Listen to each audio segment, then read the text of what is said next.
I wake to the warmth of the waxing salt sun, and before I draw breath it sidewinds to the beetle moon.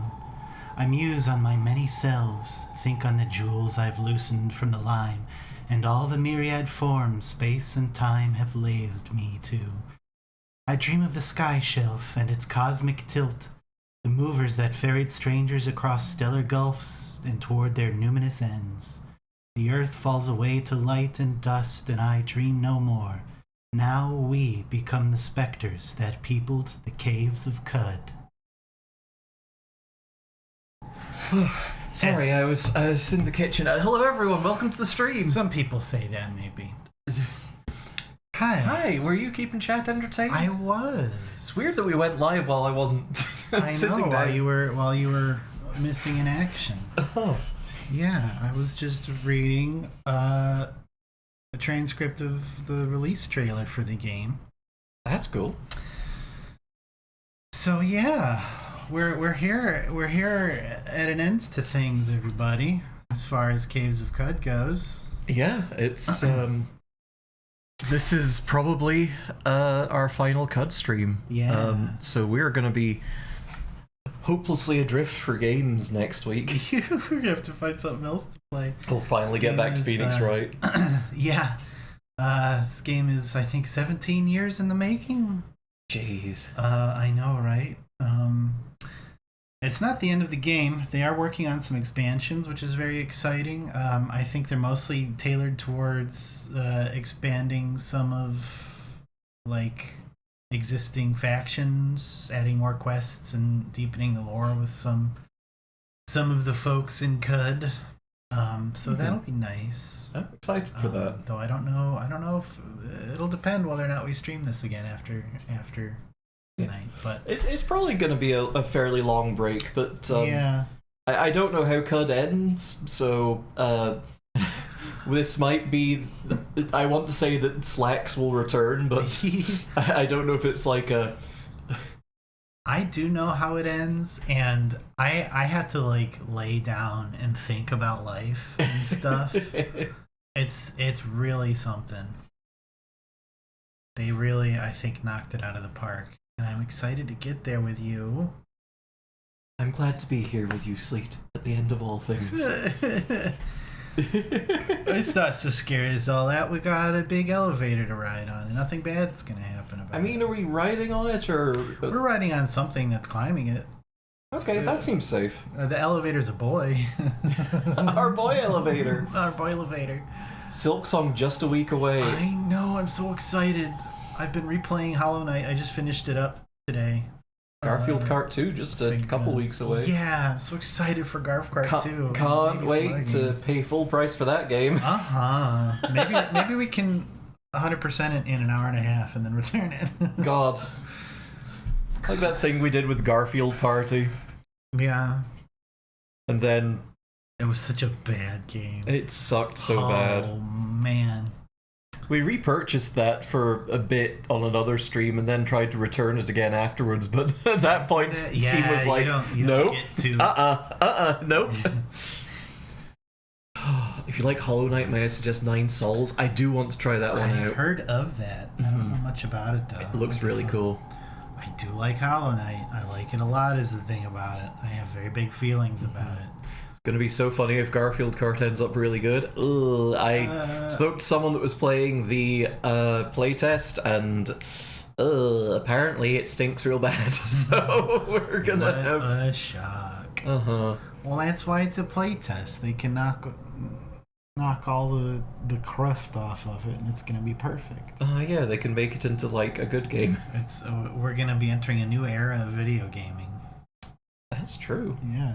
Welcome to be Zero AGK2. I'm happy that the whipping horse for a game that has been delayed a lot is not going to be Silksong anymore, because like that Would you like some whipping horse on your hot chocolate? That wasn't so much like delayed as just they didn't announce a release date because they were working on it. Yeah. Like, they never Duke Nukem Forever to themselves. They're just like, yeah, we're working on it. It's not done yet. Like, look, when it comes down to it, it's like 7 years. That's It's not that bad. it's not that bad. Like, Hollow Knight probably took that long. yeah, like it's a little bit long for a game that's building on an established engine, but you know what? It's a small dev team. It's whatever. Yeah. It is, but like I think the combat is completely different from the first games. really? Yeah, well, because Hornet fights with a needle rather than a nail, and it's a lot more acrobatic, and there's a lot more stuff to it, as far as I can tell. So I think it's going to play pretty differently. But we're not here to play Silksong. We're here to play Caves of Cod. I'm here to play Caves of Cod. On that note, I don't think we're going to be streaming Silksong, at least not right away. Yeah. We just want to enjoy that game. Yeah, we want to take our time with it and play it at our own pace. Yeah, we definitely don't want to play it with people popping in all excited about the game, being like, "No, you have to go left first. Go left, god damn it, to hell." Yep. So we're just gonna enjoy it, and then I'll be really normal about it for a long time. Anyway, this game. Our boy. Now We need to name our boy. Yeah. I've always wanted to play Blasphemous, and I never have. I should fix that because I feel like I've got an appropriate volume of. Where the fuck are we? Oh, we were. Oh yeah, it was Sultan Ruin, I think. Random Sultan Ruin. Yeah, because we were taking the mech on a shakedown run. Yeah, we were just testing things out. We're gonna let's pop out of our boy real quick. Hey, how you doing? Sorry. Ape Golem 18597.75. What does that mean? I think that's his weight. Damn, bud. Damn your ass fat. Damn What's your your ass programs? fat. Can we chat to it? Hell yeah. Ow, my necklace. I forgot I was wearing it. Ow, my knuckle. Knock knock, it's your knuckles.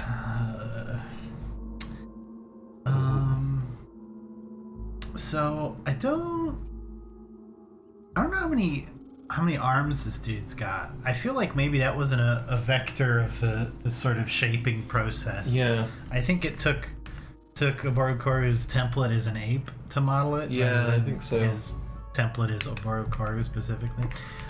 We should name our golem. Ooh, yeah. Name it from Oborokoru's culture. We name it from Three Birds culture. Oh my god, what kind of name will come from Three Birds culture? Do you want to name it after Three Birds culture?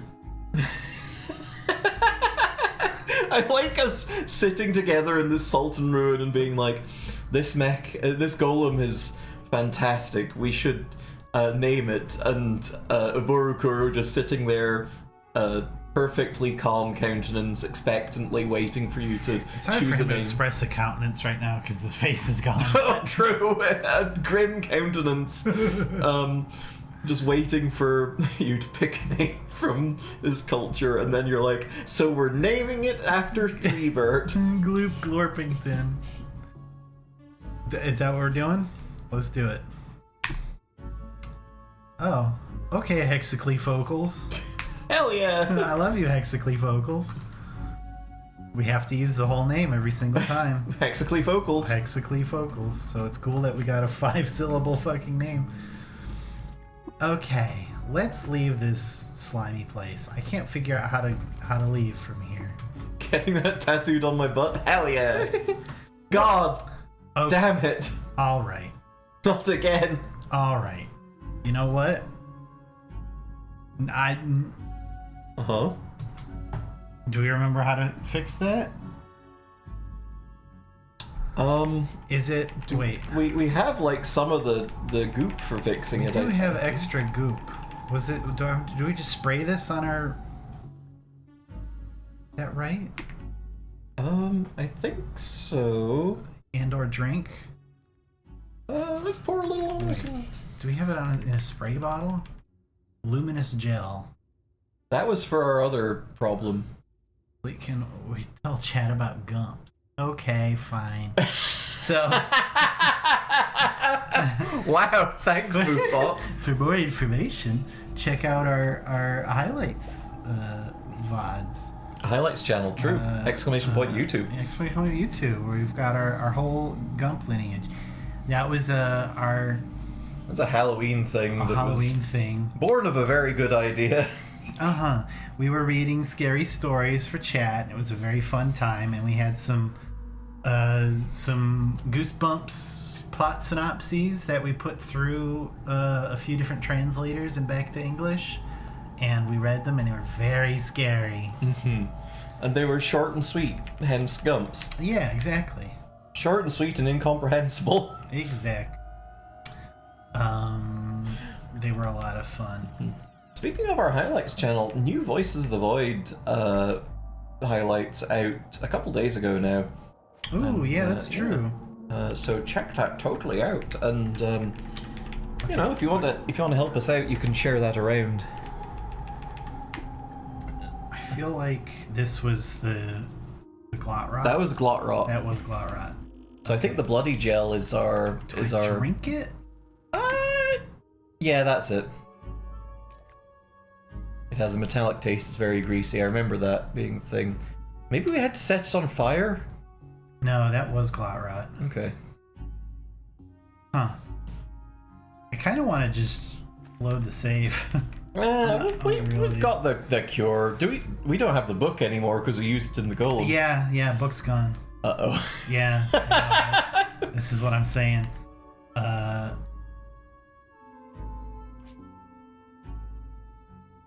Okay, let's go back to Gritgate. Rebert, please just chill here, my man. I love you, but this is the third time that this has happened, and I'm fucking over it. And I know they weren't all your fault, but they weren't all not your fault. And that also didn't work, by the way. So, I don't know what that means. Chug it again.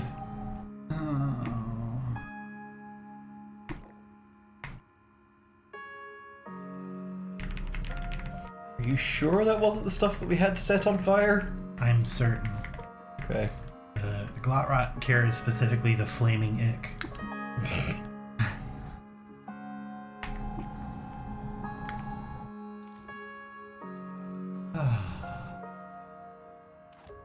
Your drum-loaded semi-automatic pistol with sensors bloops.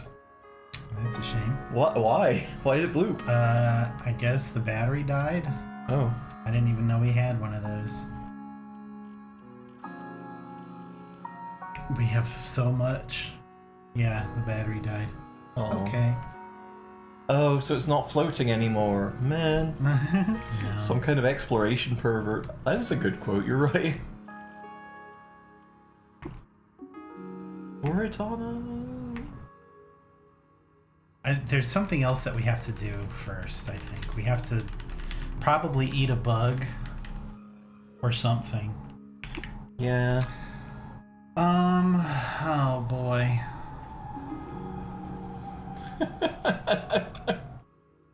Do we just want a quick load? I really do. But real quick, I'm too hungry to move. Bye.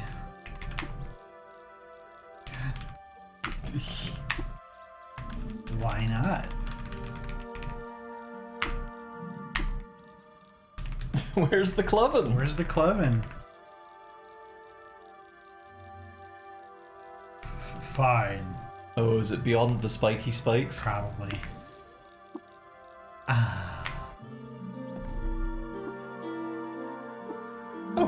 Okay. There you go. Okay, it was that. Back to Gritgate. Threebert's gonna be fine because Threebert's staying here. I'm sorry to everybody in the U, but I'm not dealing with getting Iron Shank a third time in the middle of what's to come. So I am gonna drop off a whole bunch of shit. Understandable. Because store an item. Do we still have that beehive on our back, or is that in our chest? We have one up our ass. Oh, yeah, we should probably drop that off. I don't think we need bees right now. No, we don't. It would be funny. Where we're going, we won't need. Bees. We're going. We will have bees. In space. Oh, we have some good gender books. Transition and Really and Genders or Neither. Oh. Okay. Oh, that's Omochau's heart that we accidentally ripped out when we were exploring the tomb again. Oh yeah. Maybe we carry that with us in spirit? Yeah, we ripped it. We took it out so that Omochau's heart could be with us forever. Yeah, that's normal. That's a cool thing. Look, it's the post apocalypse. We don't know what customs kind of are different here. Yeah. Put these stinky mushrooms away because we don't need to get high. We're gonna get rid of. Do we want? No, I think I'm gonna. I'll keep. We can keep one of these. I think. Which one should we keep? I feel like the chain laser, right? Chain laser. Yeah, I feel that way too. Considering it was the one that I. Yeah. I'll bring Vom's lens with us just because it's a cool thing to have. You don't get to do what we're doing. Maybe we give ourselves a cool tat. Oh fuck yeah. Absolutely we do. You hang on those grave goods for no reason at all. We don't need all this primordial soup. What if we get hungry? We'll keep a dram of primordial soup. Okay. Just a little soup snack. Exactly. And we'll bring fresh water with us. What else do we want to bring with us? The hyper tractor. A couple of herb berries, I guess. These look to be vaguely damaged, but that's okay. They're still yummy. Still yummy. We'll do that. What are we at? We're at 329 out of 572. That's fine. Pretty good. Let's give ourselves a tattoo. Yeah. Actually, let's find Q Girl, and Q Girl can help us with the tattoo because I feel like we deserve a tramp stamp. You know what? You're right. Well, there's Q Girl. Okay, so she's gonna help us with the tattoo because it's really difficult for us to reach our bag. Hey, on a tour, where does the tramp stamp go? Ooh, that's a good question. Like, does a tramp stamp is the tramp stamp at the base of the spine or at the apex of the buttocks? I feel like it's at the apex of the buttocks. Which makes it hard for furry folks to have a tramp stamp, really, because... It's hard for furries in general to have tattoos, what with the fur and all. True. Which we've all collectively decided is not going to be an issue. Yeah, and exactly. I love that for us. Okay. We also don't have an ass slot. I guess back is close enough. All right. Describe your tattoo. Okay. Q Girl giving a thumbs up and saying "fuck this" in a speech bubble. No, it's not going to be that. Aw. Spindle or bust. Spindle or bust. Text reading spindle or bust at the apex of the buttocks. With ornate, what would you call it? Just the kind of decorative work, ornate decorations around it, around the sides. Oh. I'll just say ornate text. Yes. That. There. Okay, now we can color us. Please don't pick the colors that are going to make it look like we're damaged or I'm going to have a panic attack. Okay. I like that none is an option there. None colors. On left beef. I mean dark green. Okay, well that's going to make it look like we're damaged. Okay. We don't have a lot of options. Like basically we can say black is going to suck for us as well. So Yeah. I guess none or blue. Or brown or white or gray. Let's go with none. Just it's really black, but like we don't want our sprite to be colored. Well, we can. There's a secondary color that should color our weird little hat, our little Okay. Johnny Appleseed hat. Oh, or not, I guess. Cool. We could. I guess we could tattoo Hexacles Folkles. Uh-huh. Is that something that we want to do?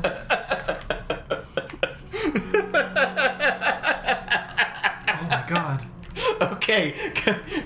How does this grab you? Wow. Oh my god, that's so many books. Forgot honey. we got that many, but we should do something about that. We're gonna keep those books. Tattoo its name on it. That's on the inside of its underwear.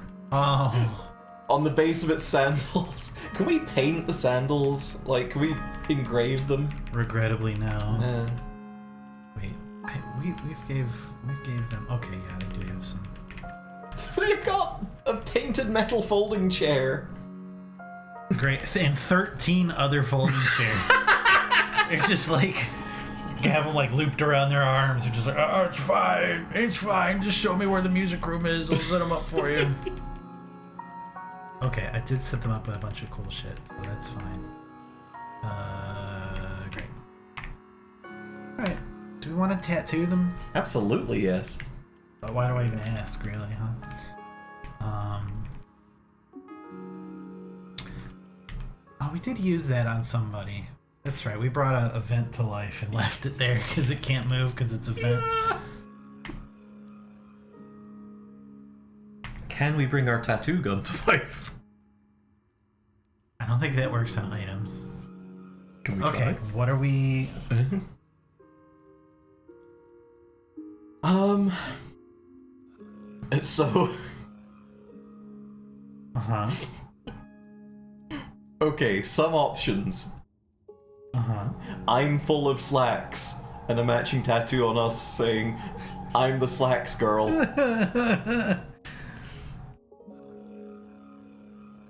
I could put no vacancy. No vacancy's pretty good. Oh, we could make it knuckle tattoos. Ooh, on the hands. Yeah. Nova and C. I think that works. Yeah, that works. Is Is that what we want on it, though? no vacancy in head. What else would be a good one?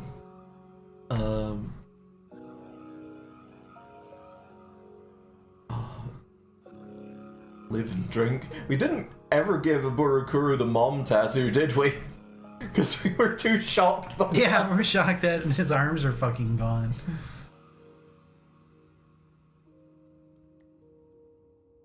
Well,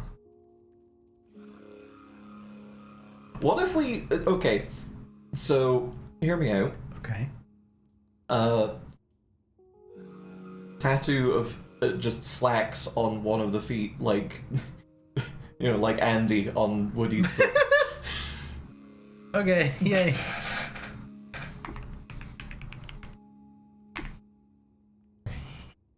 Color up our boy. Oh, I don't care about colors so much. Yeah, not so much.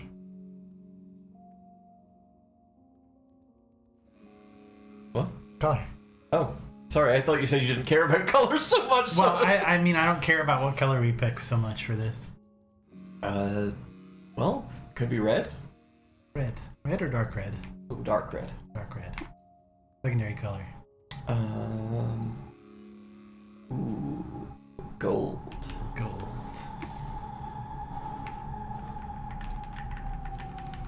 Okay. Does seem to be running away from us now that we've done that. Oh, it hurt. Okay. Oh, let's. Okay. Huh? Let's make another quick trip to. Oh, what have you got in mind? I want to give those books away. Ooh, yeah. So we're just gonna run over to the stilt real quick. Going to enter Hexacles Folkles. I wish we could get like a mop or something. Tracking goop Yeah, everywhere. No, it's a goopy game. Hmm. Yes, give books. Oh, Wow. Nelly. Now, make sure we're not giving our manual away. Oh, we're not. Make sure not to give them. Oh, wow, the philosophical volume of Hamu is... Worth a lot. Uh-huh. Oh, that was a Sultan thing. Oh wasn't yeah, it? that was. I think we can donate that. Absolutely. It's like we read it and it teaches us a bad skill. Yeah. It's not a very good thing. Yes. Yes. 48,000 experience. Cool. Anyway, probably should have done that for us rather than Hexaclee Folkleys, but Oh, but Urukuru gained a level. oh, that's nice. Oh, because Hexaclee Folkleys donated the stuff, they gained a level? Yeah, well, our anyone who's following us gains XP when we gain XP, so Right. yeah. So Hexaclee didn't because Hexaclee's level 50 and needs is that 2 million experience? Well, yeah, but Hexaclee gained the experience, right? Yeah, and then Aboru also gained Yeah. that same amount of experience. But we didn't. We did not know, Awesome. but we'll be fine. Uh-huh. Okay, are we ready? Let's go. We're ready to kick things off here. Let's do it. All right. Well, I gotta leave again so I can use our recoiler. We're going to Great Gate. So, for a quick recap for everybody, the Spindle is a space elevator at the summit of a great mesa in the sort of north center area of Cud, which is the jungles and the caves and everything. It had begun about a year ago emitting a signal, and a few people had picked up on the signal, and they had this like encoded data disk. We brought it here to Gritgate to the Barathrumites, who are an enclave of albino quill bears with long, weird fingers who are really good at tinkering, who are all studying under Barathrum the Old, who is, as his name might suggest, incredibly old,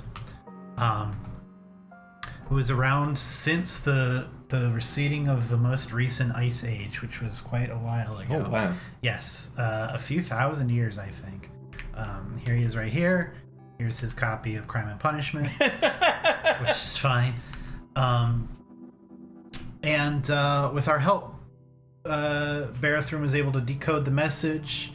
We realized that there's somebody at the top of the spindle who's kind of summoning us to the top. And we want to find out what that is. So we are being assailed by the Putis Templar, who are a sort of a knightly order of fascists who hate mutants and want to preserve like pure human genetic material. So they hate our ass, And they're we're very kind of at inbred. war. They are very inbred because of the whole we have to preserve our pure genome. We're kind of at war with them. They did attack Great Gate, and that went surprisingly well for us, better than it ever has for me in the past. And we have had to have a bit of a time crunch here to get to the top of this thing. We were originally going to help them build like a little, just like an elevator, like a carriage that's gonna climb up the spindle. But we're on a time crunch because the Putis Templar are getting ready to attack our ass. Hey, real quick, can we just read Crime and Punishment just real quick? Yeah, okay, yeah, just real quick. We'll read all. Also, I'm very amused that you gave that book to Sheba and she immediately read it. The philosophical volume of Hamu. Oh, did she? Yeah. That's awesome. Good for her. Crime and Punishment. The ink has faded beyond legend. Fuck! I know. I can bring it up on like archive.org maybe if we want to do that for the next Oh, yeah. what, 14, 16 hours? Anyway, Coral Stream Team reads Crime and Punishment.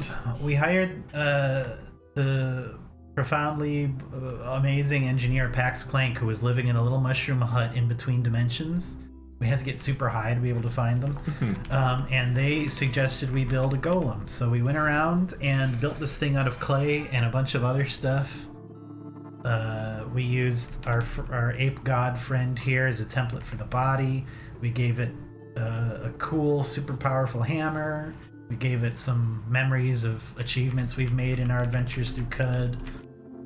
Some other stuff happened. We found a tree representing the Kabbalah that agreed to power it from a distance, so in a way that the Putis Templar can't fuck with. So we are going to ascend the spindle now. This thing's just gonna fucking climb us up while we ride in our cool mech. Hell yeah. So Let's do it. let's fucking go. Let's have dinner real quick. What? Let's have dinner real quick Oh, yeah. because we're a bit peckish. True. Do we want to have the porridge or? Let's eat the porridge. Hell yeah. Whenever we eat unfermented yuckweed, we release an electrical discharge per electrical generation at level 5. Hell yeah. Yahoo! Yay. Yahoo! So, here we are. Berthrum. I like that we Wake up, buddy.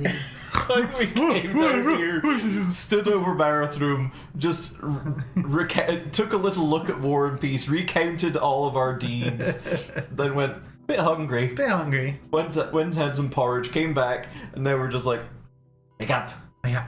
time to go. Wake up. What the foe? Oh, come closer, nestling. Let me look upon your countenance. You want to hear about the signal once more? Oh no, I think we're good. Creature's been made. What now? The creature is born, and you're bonded. What work? You're a sterling shaper of world, slacks meatballs too, and I've nothing left to give you but my praise. Now our operators at Oman Porch confirm that the clash with the Templar is inevitable. This is a grim fact, but it does give space for your bond to flower.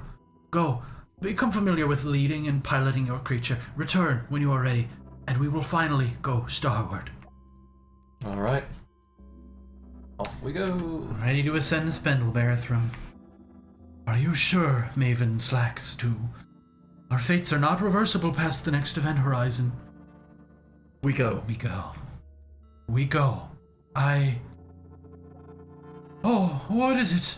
I heave the weight of ass across my crutch, but the bones are pull-proof. My bones inosculate to this grotto. Or rather, this grotto, this world is what my bones are. Can an old bear divest of his spine? Leave it to mosses and sun-strung birds. No matter. The will can break the wheel too. We go. Pray the weight loss of the rise might do good for me. Past the shell of the world, I'm to understand one's burdens can no longer pull them down.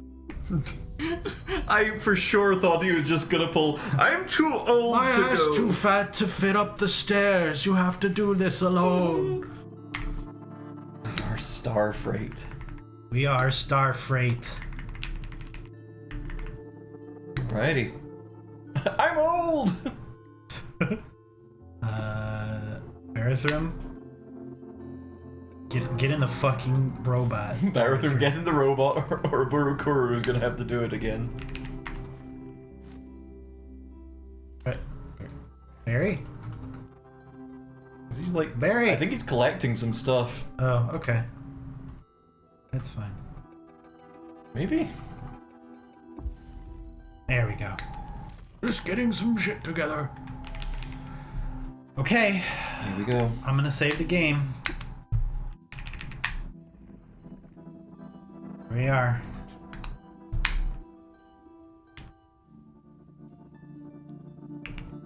And now we fucking exit the pilot seat. Uh-huh. And hey man, sorry, I forgot to do this part. This is a little it's a little anticlimactic. I'm sorry.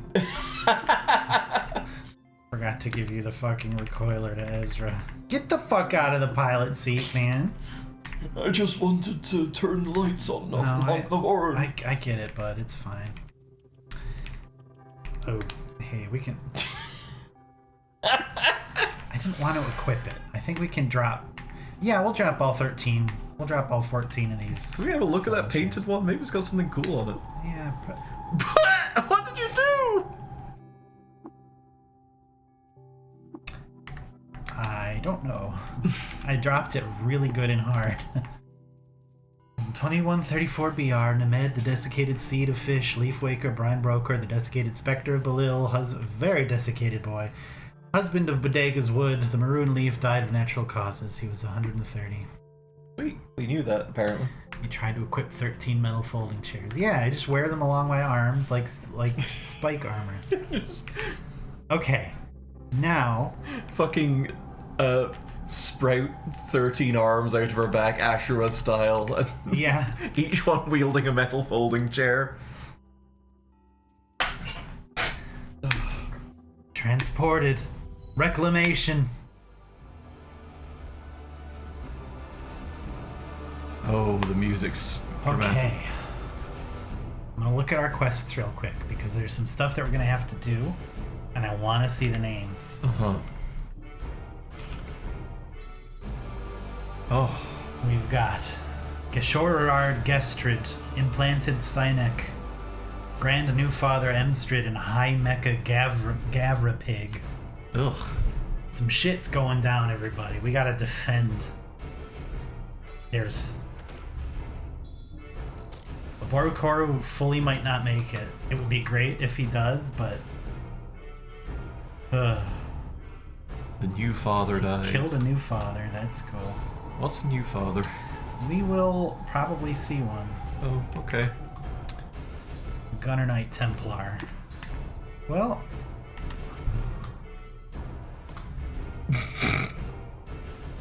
we have a good robust for this, I think. Okay, what is that? Defoliant. Oh god, no. An Implanted Templar. So, we've got some, you can see some Quill Bears out there, some Urshib who are the Bear Thrumites who are trying to help us. But we're on a full-on... Hey, what's that purple thing? Yeah, what is that purple thing? High Mecha Gavrapig. A god suit of chrome shines in the baptism blood oil of the great cistern, where even standing at the lowest basin it broke the cavern rafters. Uflax braids, tinctured with ties of off-world gold leaf, spill from the crown radar and over its deltoid chassis. Every piece of its glass and chrome was sourced from the archaeological heart, encased in resin, pull-chained up and hot-brushed in temple foundry. The entry hatch is hung with a sigil rug of the pilot, who climbed in to anchor here years ago and communes now with the Godhead. Loved by the Putus Templar. Well, I regret to tell you guys. Not for long. We board that thing? Ostensibly, I think so. If we were able to get the pilot safely out of it. Okay. What? Somebody killed Emstrid. Who did that? I think the High Mecha might have killed one of the guys for us. It sure looked like it just jumped on someone. So we've got a cool ability called Demolish. This is like Berserk for our axes, but it's the blunt weapon version. So our conch is gonna be oh my off god of cooldown. So we're gonna fucking destroy this thing. I want to slam myself, or rather, slam is the one that's off cooldown. Holy shit! What just dealt 800, almost 800 damage to god. us? Oh my god. Okay. Well, damn. Hey, what do we do about scary. We're going to juke, and we're going to have a quick little run. Oh, we ejected. Oh no. It killed it already. Oh god. Well, damn. Our cool robot. I don't fully know what happened there. It just dealt 800 damage to us. And Hey, can we you just died. like see if you can get into that fucking thing real quick? Enter.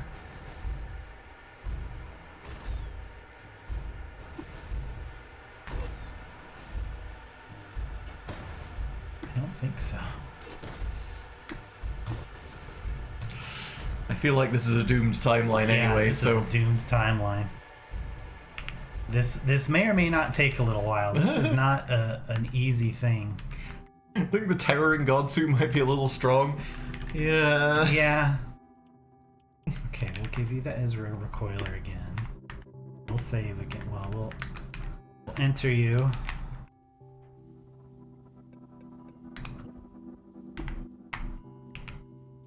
Okay.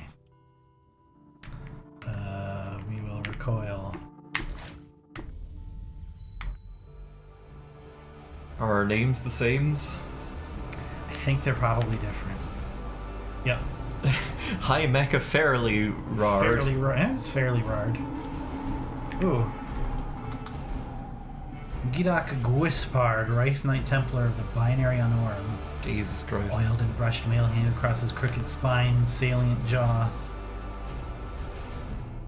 He's a lot more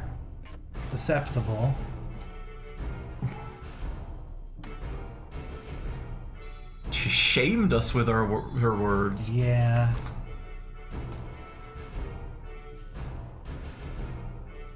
Oh, we're fleeing. Oh, that's annoying.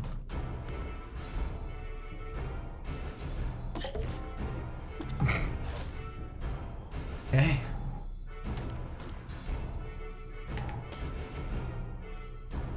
Can we use our stinger? Yeah, Sting is very good.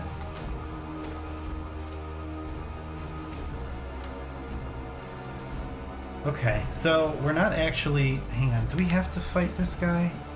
We don't. Okay, so I don't actually know how to deal with these guys, to be honest, because if you'll notice, all of our attacks are passing harmlessly Yeah. through. I don't really know what to do with that. They're not phased. Dazed, stunned, prone, and asleep. Yeah, and we're still not hurting it, as we can see. So we're gonna let him be. We don't need to worry about them, so we're not going to. We're just stomping all over it, though. Good luck, man. You feel better, man? Asphodel, is that you? Good luck, bud. Oh, God.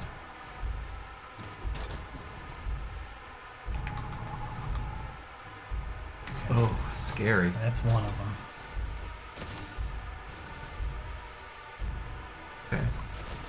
They are not doing too much damage. Ooh, well, that was a bit. Yeah. I don't like that we're on fire. I'm not too fond of it either. Okay. What can we do about being on fire? Okay, we just beat at the flame. Yeah, if I just wait in place, we'll beat at the flames. Oh, I see. You've got a flamethrower, do you?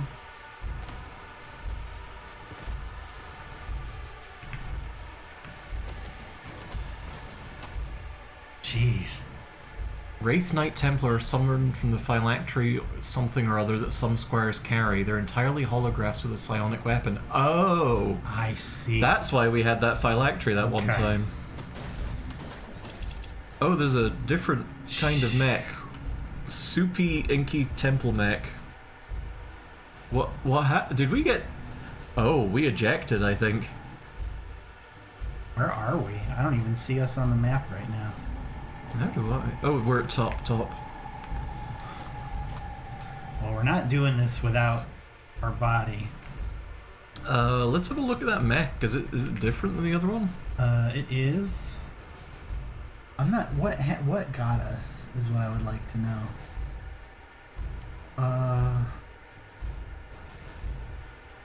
Good lord. Yeah, Oh, hits 5 times for 66 damage. that's pretty bad. We're gonna do that. I think Adds in 3. That's okay. I think we're gonna be. we're gonna be at this for a while. Yeah. Oh.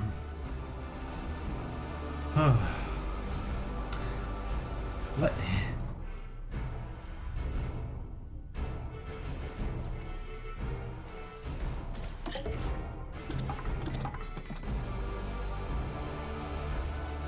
That is.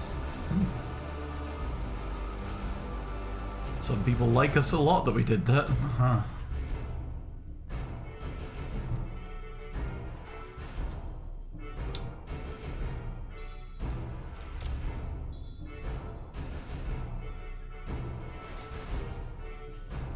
Oh, what the fuck is that thing? Cherub?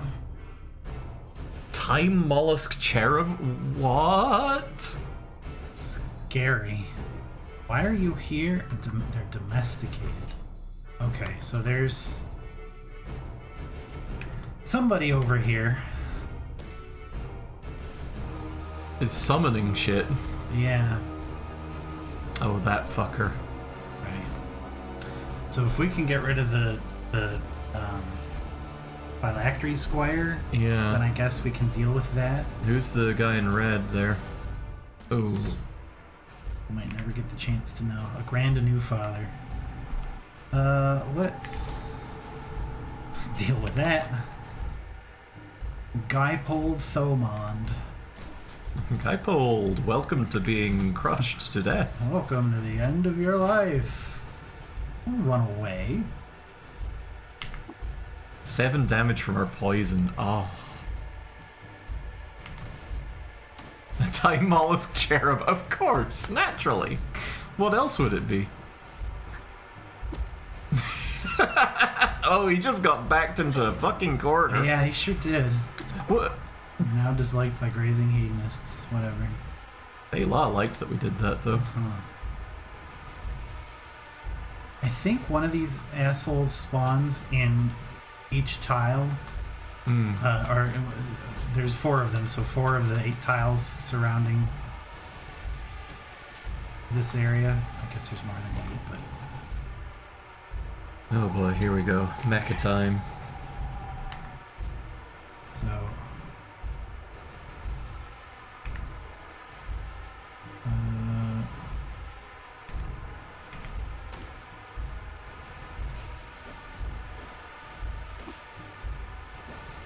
Fucking rude. Busy. oh my god. Who's that to our left? Daughter of Exile. I'm more worried about the Sultan Croc. Just get rid of that real quick.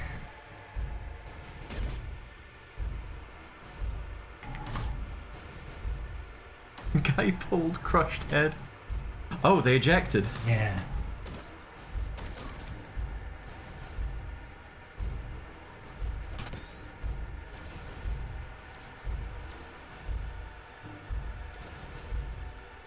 What is happening? We're confused. Oh, I see.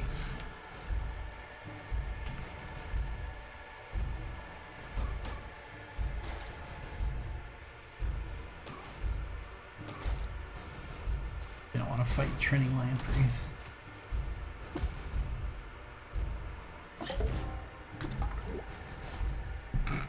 Okay, that's a few of them down. Mm-hmm.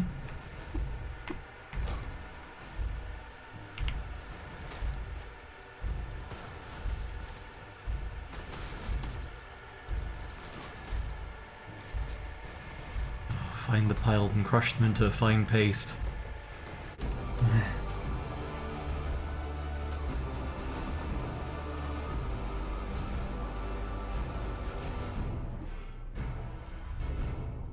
Okay, what do we have here? Nothing I really want to deal with. Another new father, another binary knight, Oh, there's a Arc dervish. There's a phylactery squire somewhere here. Yeah. Ooh, and I think he just took him out of our card. Nice.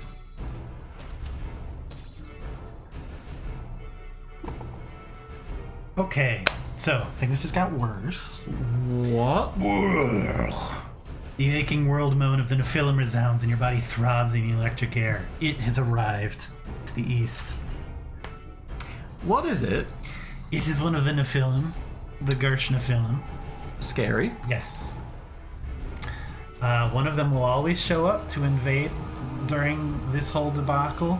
If we have killed or subjugated all of them, then a super boss will appear, whose name I do not remember because it's very big. Very big and fair. But they're basically all 6 of them at once. Great. And they're like the super duper super boss. I think you get like a super good ending if you manage to defeat them. Clearly that's not happening. So Gibbons are trying to fight this mecha.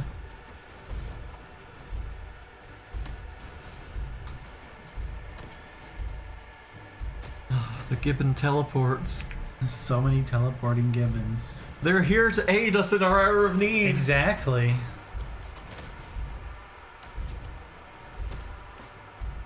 There you are. There you are. Actually, are they here because we were best buds with apes? Is that why? I think well, they do spawn around here, but they're friendly with us because we're cool with apes. Go.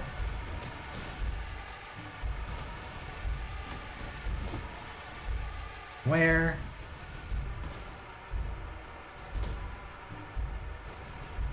Sprint over here.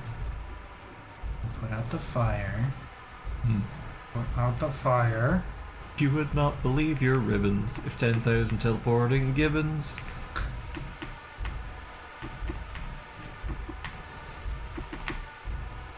Oh. Whoops. Okay, we ate too many berries. And we froed up, but it's okay. Our golem food up. So, can you just catch up folks who are back from ads right now? Because, So we have to kill a high mecha who has so far been very, very difficult to deal with. It seems like though we have 11 armor value and 800 health, it seems that they can kill us in about 2 hits. Mhm. So, at this moment, I wonder if we can save here and commit us to this layout of enemies, or we can hold on to being able to re-roll and start it over. yeah, I was more meaning catch up folks about what has arrived to the east. Oh, yes. So one of the Gershnaphilum has appeared to not really aid one side or the other in battle, but just to do its thing, Mm-hmm. one might say. They're just here because shit's bad already. Whoa. Okay, something teleported us.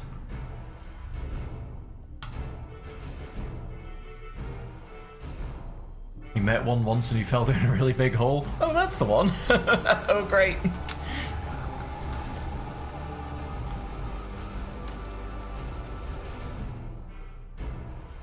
Why is it, Yeah. Yeah. You'll understand. okay. What the fuck was that? That was the Gershnaphilum. This is Shagruith the Burrower. A creature of immensity mounts the upper eye line. Tunnels steeled rings of extruded worm gut belch shale dust like cavern rain, and a colony of star spines grow across its sloping world back. In a wreath around its pitting mouth, 100-ish eyes have grown to drink every photon out the jeweled and sunless haunts of yester-earth. Finally, iris dual light churning under its TX glass skin is filtered to a smoke and citrine hue and radiates out of the body in litus spirals. Oh. Wired by trolls. For some reason, no one remembers. So, these red beams, Bad standing. bad to stand in. So we're gonna move down. Move up. Rind softens while it recrystallizes. We're going to sting it. We're going to plant it. Plant it. Bop it. Twist it. Bop it. Twist it. Pull it. Fuck. Apart. Pull it apart. Flurry. Oh, that's not good. That's not good, but we have juke, so we're fine. I move one tile for free.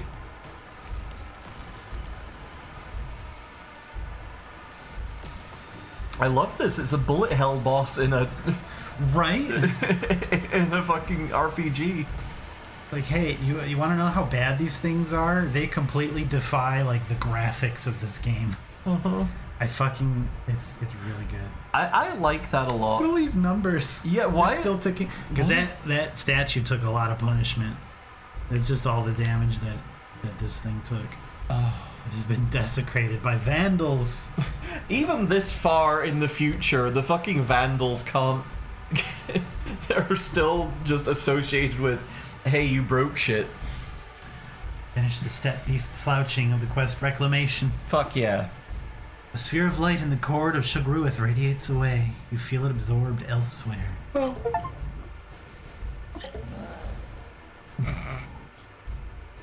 Oh, it dropped something, I think. A circle of light in the cord of Shagruith. What the fuck? Minarets of shale dust hue, crushed snail, and sparking marble wheel about in a 0 point and blur in iridescence to a rainbow of mineral. +1 to all mutation levels, +6 to cybernetics license here, +3 AV, +3 DV. Can we put that on our big boy? Hell yeah. Now, I want us to think about whether we want to save or not. I think we should save. I think this is a good layout so far. I think this is a good layout so far. So we're committing to this timeline. Is that gay beam that killed Grunklestan? We're going to enjoy a nice...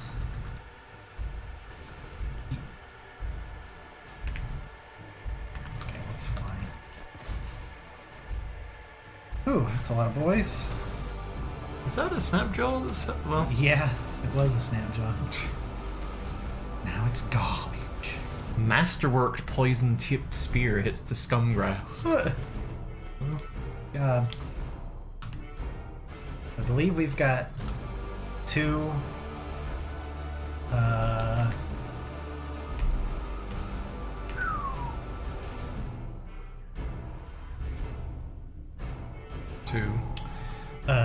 two targets left. Mm-hmm. One of those big scary robot. One of those big scary robots that I'm very concerned about because I don't remember having a lot of trouble with it before. Maybe we just got unlucky. Like we got demolished by one of the chicken walkers in another timeline also. Yeah. Oh, they got us a whole bunch of cool stuff. Mm-hmm. We're randomly picking up a bunch of stuff I don't care about, but we have 2,000 carry capacity, so I don't care how many hyper tractors we pick up. Uh-huh.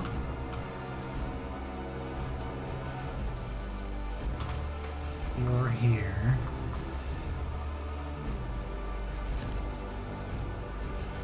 What the fuck? Oh, yeah, this is a stasis field from a stasis grenade. It's like a temporary wall. That purple guy. That would be some kind of Gyre White. Oh. Gyre White of Vermidon. So the new father's... The new father, white lips hang from her hooded and overly jawed face in the asymmetry of disappointment. Her brow crunches its softness out of her color-sucked eyes. They're sort of like beastmasters. They will domesticate random critters. Often, you know. They're wearing, at least most of them are wearing gentling masks, so it's not like Right, you're not yeah. like convincing them to fight for them. Yeah, They're putting yeah. slave masks on that bend them to their will. So that's what he gets for that. Yup. And Just at least crushed two him are to free pulp. now. I don't believe you can remove the gentling masks. Mhm. I think with their removal. The thread of Is- prophecy is severed. Exactly.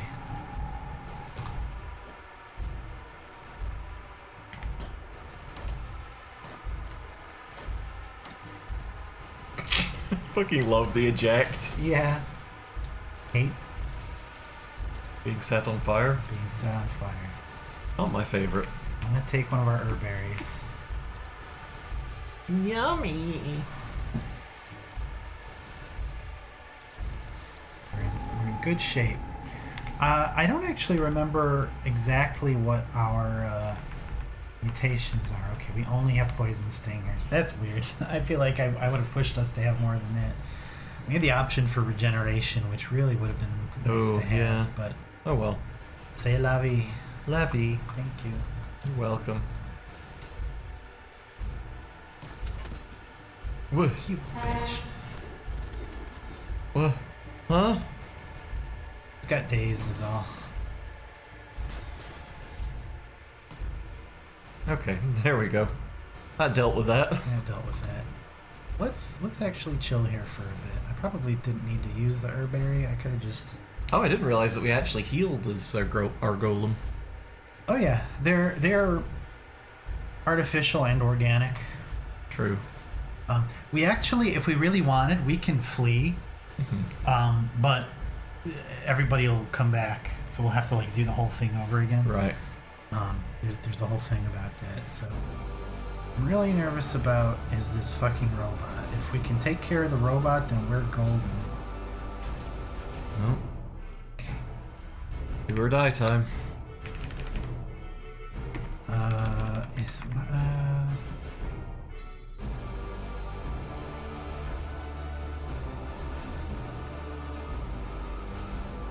I think we try out a Hulk Honey Injector. Let's do it.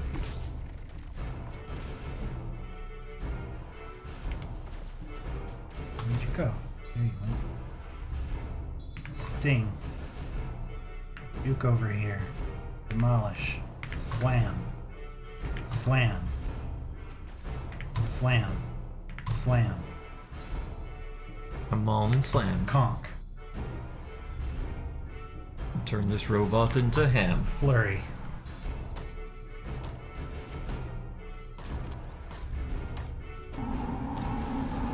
Yes! We're golden. We are golden. Oh, whoa, they hated that.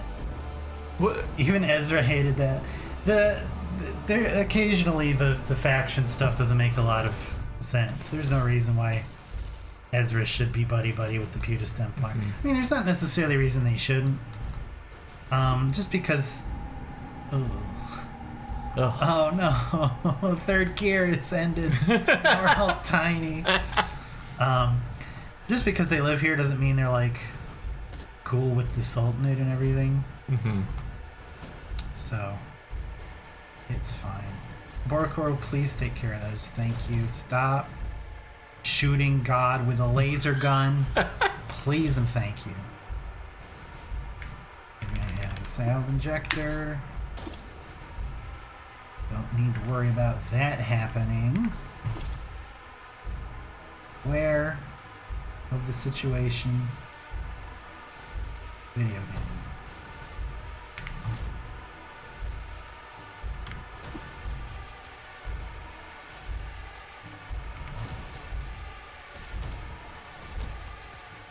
Good. God damn it. Oh, thank you. No? You put us out. Thanks, bud. Oh. Okay. And Burukuru put him out. I'm gonna quick save again. Let's just chill for a bit, huh? Uh-huh. The apes kind of look like fists. I mean, a Burukuru, especially on account of... Borokoro is like a bunch of fists with an ape attached. Uh-huh. So, I'm just kind of giving us some time to heal a little bit. Whoop. Okay, our time's over. That's okay. So we missed one of them. Who's left still? It's implanted Geralt Fappled. Fappled! Alright, Fapples.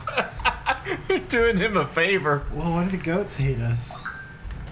Well, we probably hurt a goat and all the goats are ornery. The stinky soupy goat. Oh, our inky soupy salt that powers us. I don't know why we're flashing X. I hit a button that did that, and I don't we're know what the button cleaved. is. Oh, maybe that's what that is. We Hey, have Six Shrew, how you doing, bud? You have like a gigantic thing or something. Yeah, do you have any like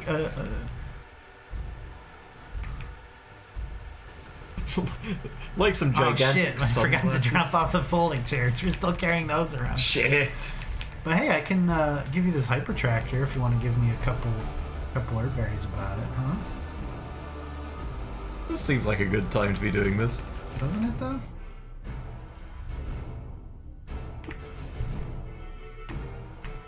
Thank you.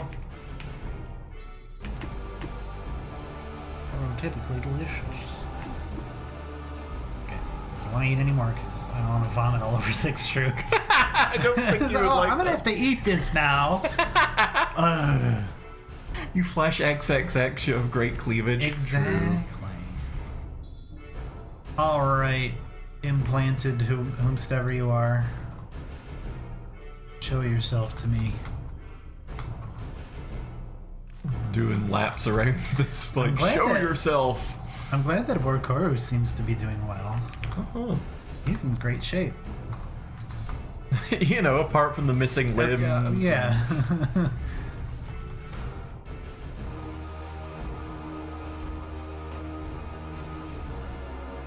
Is this where? Okay, no, I've seen them.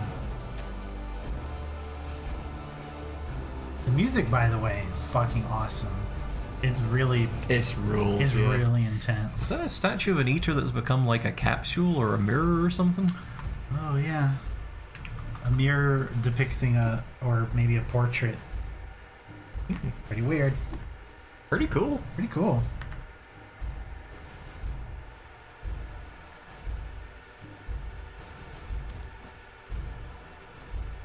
Here, asshole. Here, asshole. I hope you had a cybernetic implant that prevents you from pooping your pants because, buddy, I'm sure you need it right now. Just a towering golem in the form of an ape stomping through the jungle looking for him. Yeah, we definitely just got real unlucky that first couple of times. Yeah. I think we just got kind of went around a corner funny and got kind of comboed. Mm-hmm. Ah. Hello. Welcome to die. And Charge at least 2 space. goodbye.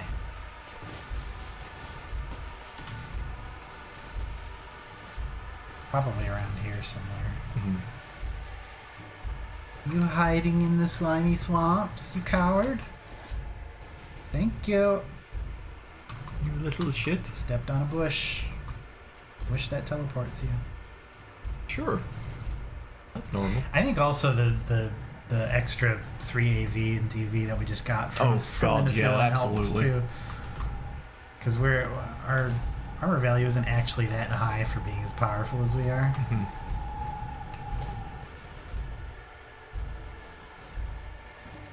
Where the hell?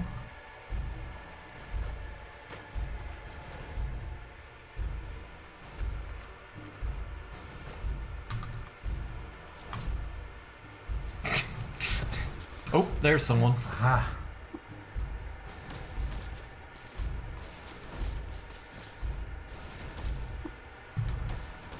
Come on. Let us out. For the curious, up at the top left next to our name, it says T:-114. That's the temperature of the current tile we're standing on. Oh, that's not good. So we can track. Oh, it was like -300 or something a couple turns ago. Oh. We can track it going down to get an idea of when we're going to stop being frozen. Another herberry. Oh no, I'm gonna treat ourselves to a salvage. Yeah. Just a little bit of insurance. We super didn't need it. I fucking love that we just sandwiched that between us and a Burukuru and Yeah, we just played tennis with that asshole. just punch it one way, punch it back the other way, then grab its legs and make a wish. Exactly. Whoa. A lot just happened there, and I'm not sure what. But Didn't do much of anything. He's sure dead now. Care about the angry trees. Okay, I've got more fascist fish to fry right now than that. This is incidentally the only acceptable way to deal with fascists. Yup. Turning them into bloody chunky salsa. Look, it would be great if we could like cure them of fascism. Mhm. If we could sit each one of them down and, you know, deprogram. And, you know, be sometimes amazing. that's an option, but sometimes, Because you know. people are people, and people deserve to get better.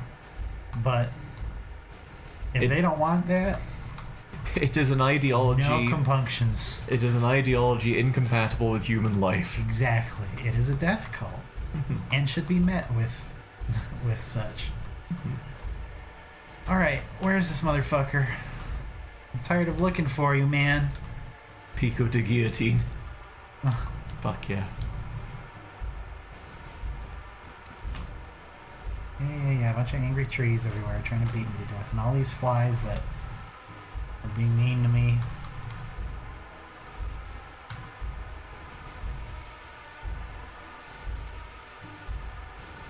I want to just auto-explore, but it's taking a long time to do that. Uh-huh. Pick our way through this whole place. I'm gonna check at the front door again. Yeah, might not be a bad Like, they're idea. not like front door and a tile up, are they? They oughtn't to be, but I guess we could double check. I want to go up a tile first. Okay. I'm gonna look up there, and then we'll check out the front door again, because there's a lot of what was pink there? I guess it was Burukuru. Burukuru.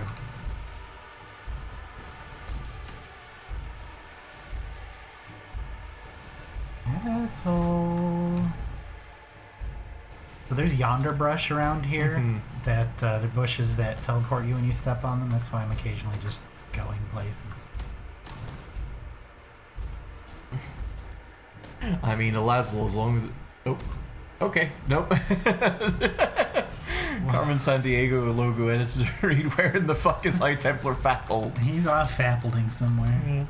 That's when you watch somebody else masturbate.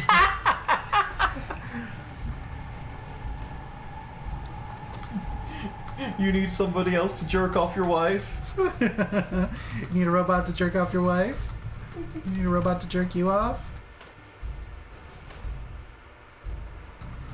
Can I have one? I mean, Elazlo, It's kinda neat, actually. as long as it's not like offensive, like...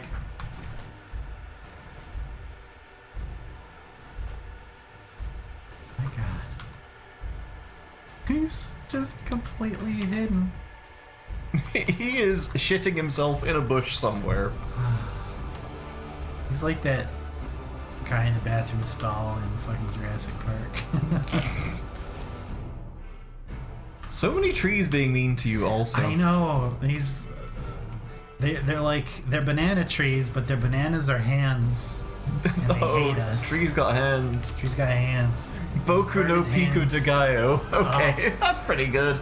Inverted hands soaked in the blood of fauna, whose minds were tricked by the patterned bunches of its unbananas. Its fronds are stiffer than. Yada yada yada. Franz Ferdinand. Franz Ferdinand. There is, so if you pick this game up, there is a DLC that got released with the 1.0 release. It's a very minor DLC. It just adds like, it used to be that you could join their Patreon, and as a reward, you got to have pets in the game that you could pick with you, and the DLC lets you have the pets now. I don't rock with them a whole lot because I end up caring about them, and it's kind of hard to keep them alive in the later game. So, you know, that's how it is, but let's deal with... Where's your squire?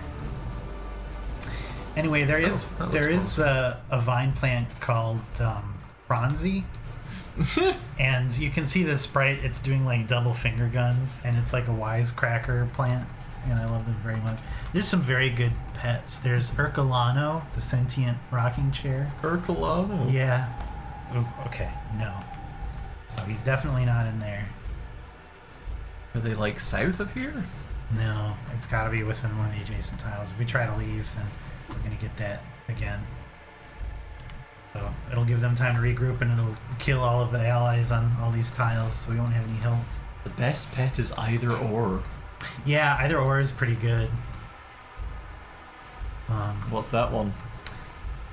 I haven't actually run with it, so I haven't like recalled the story for it, but it's like a weird half red, half blue, like it looks like they're kind of in the middle of a phase shift. Ah. It's nope. Where's your squire? Oh, there's more people here. Hello. Not for long. Hey.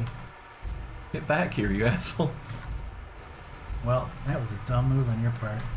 Yeah, he just turned a corner. He's like and running away was from me, right and he's there. just like, Gotcha. bear hugs and squeezes his dumb head off. He squeezes him, and it's like one of those stress toys that you squeeze and the eyeballs bulge out. Exactly. Makes a little squeaky noise, and then the eyes just pop. Oh yeah, please go ahead and explain them. Love to hear it. Oh yeah, please do.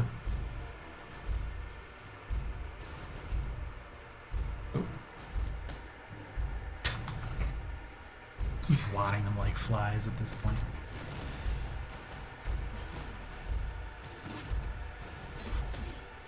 There you are. Finally. Found you, Fapple. You thought you could fap away.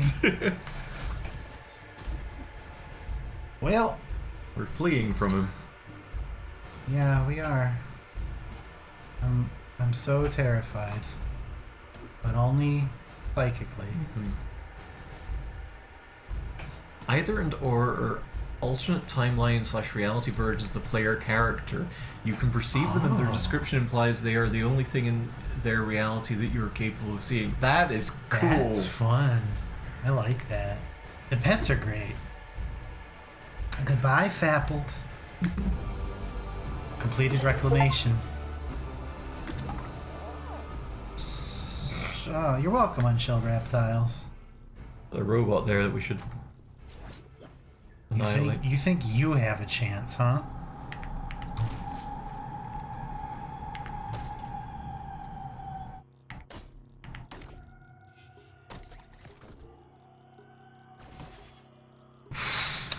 He pulled us in with the hyper tractor. We just went flying toward him fist first and What was he thinking? blew his stupid brains out. He was probably thinking it was going to be easier for him that way.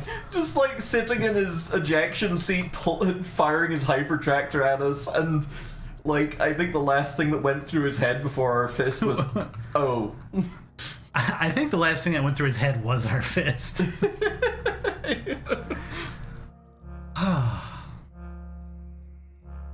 Aura's description implies they are the actual thinking agent of the trio, and everything you and either do are just based on variations of what Aura does. That's so cool. I That's gotta use them cool. next time. There's quite a few that I haven't used yet. Yeah, he's not gonna let that happen. I don't think so. Well, Hadass, I think Ezra's mostly unharmed. Hell I think yeah. this smear was a bad guy. Hard to tell. I think that might have been the goat herder. That might be why the goats were so pissed. Oh yeah, we also killed all your goats. Sorry. I don't know that there's any Thrumites left out here. There's definitely some wreckage. Unicomputers are okay. That's something. Carbide swords. Oh. Chair bear. Chair bear's Wait, okay. hang on. We were gonna bring one of those to life. Oh my fucking god.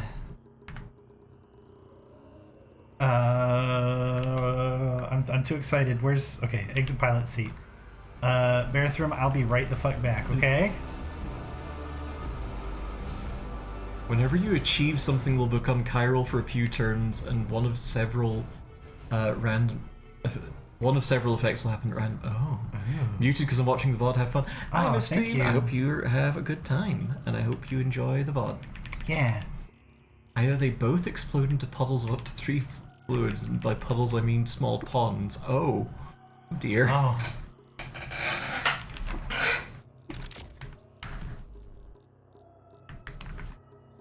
Just creating life real quick. Yeah.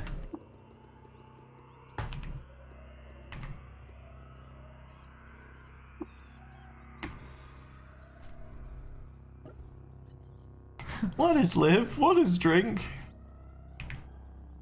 Historians of leisure divide all epochs into the following 3 ages. The span before Earth-sign creatures evolve or civilizations rise to admire them.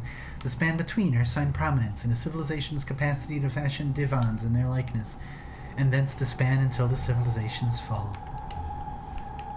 3 randomly chosen fluids. Oh, that's actually kind of scary.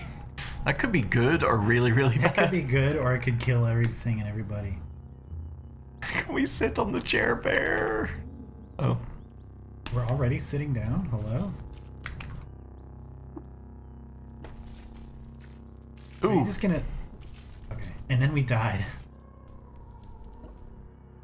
What am I?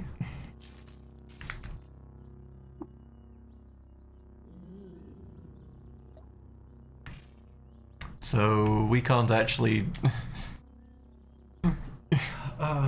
We could proselytize it, but that'll release 3Bert from our service, and the Barathrumites will probably grind it into a paste. Let's not. So, Oh, are they vectorized into a line of plants, meaning a line of plants is drawn between the two of them? Oh. that's fun.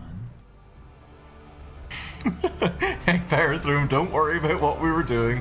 Hey, the music's still really intense in here. I guess that's fine. Okay. It's done. Actually, can we, what do you have to say? I know I'm already sitting down.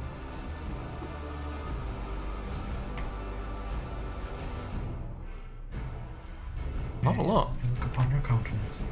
Alright, well, we know what to do. They can also vectorize into a line of normality, the same thing but with a permanent normality field instead of planets. There's also vectorized into a line of force, which is the same thing with the force wall. That's really cool and absolutely wild. So, we've secured Oman Porch. Some casualties, some difficulty. The Nephilim showed up. That was wild. But now it's time to send the spindle. Sweet. Everything is set. We once walked through the gates of death. And now it's time to walk through the gates of life. Hell yeah.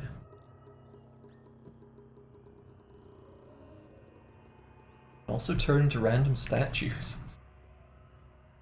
Of Eater holograms, including one having turned into a Cabinet. Hell yeah, Cabinet love again. to see it. There's a shrine to the Great Machine. What in the world? Marble Eaters kneel in priestly concordance with the Great Machine, drawing levers and priming hydrants to steer and be steered by the computed will.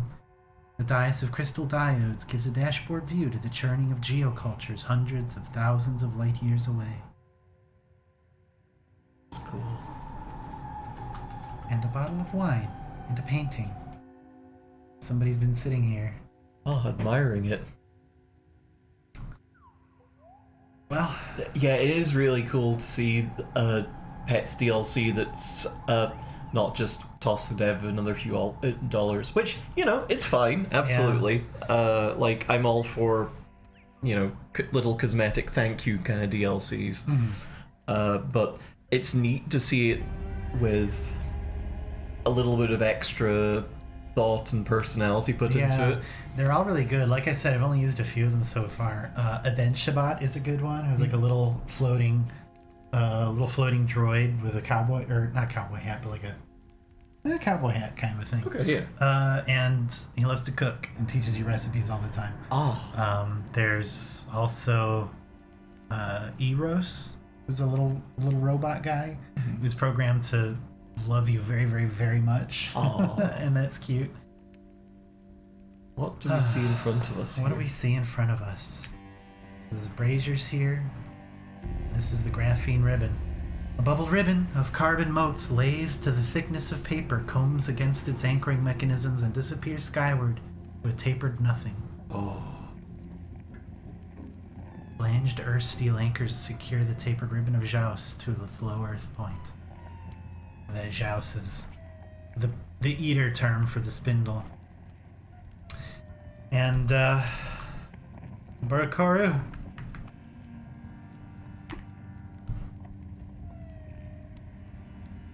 Guess he's got to stay here, huh? He's got to stay here. Let's treat one more time. Did you know that one night under the Beetle Moon, a babe was found swaddled with his mouth full of clockwork tools? Wow, really? That's cool. Yeah. Also, your apper died. Oh, that's a shame. They were the glittering progeny of apes. Yeah. All right, take care of Cut for us while we're gone, huh? Do we have a polygel? We have a few, I think. Yeah, we do. Why? What are you thinking? I guess we'll see.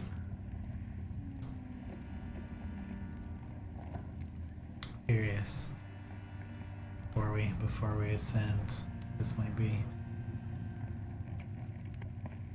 In the golem, dupe the passenger seat, drop it behind the original. Oh my god! Okay. Does that work? That's phenomenal! What? Hey Barathrum, watch this! How do I even do that? How do I duplicate the...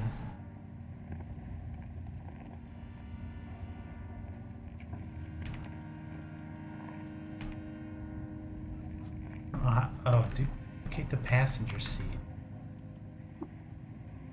How?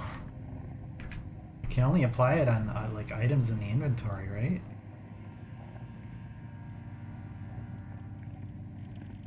Yeah.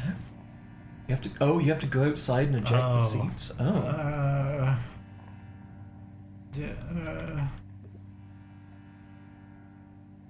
pick them up as items. I see, okay. Okay. Let's...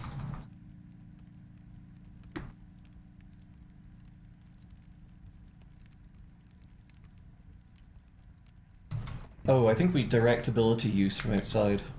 Oh, I see. Okay.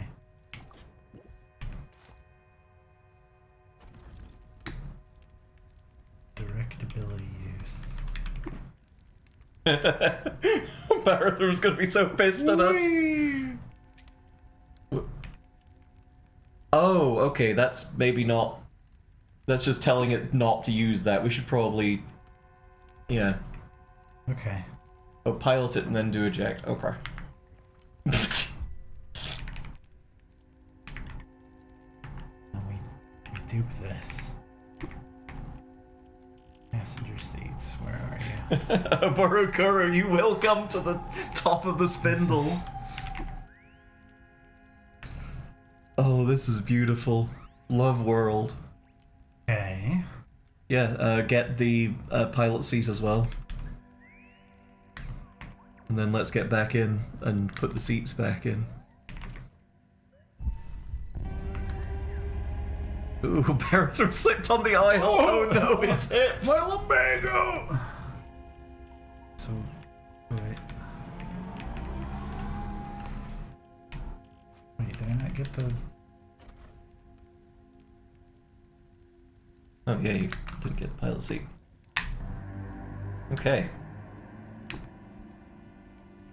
Oh, I'm overburdened, but still able to move. That's fun.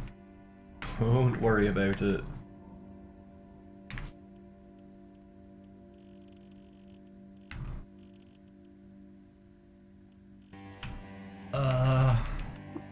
This is such a huge departure from what we were just doing. Well, I mean, we're about to get all the way to the top. Yeah.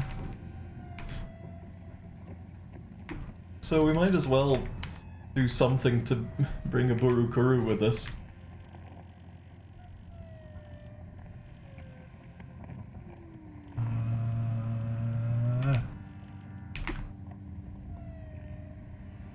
So... Pilot seat we want to drop, I think.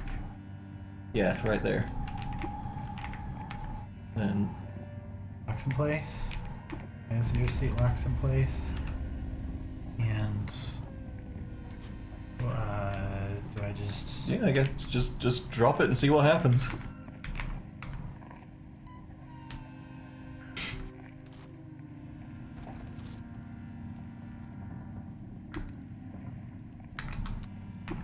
Alright.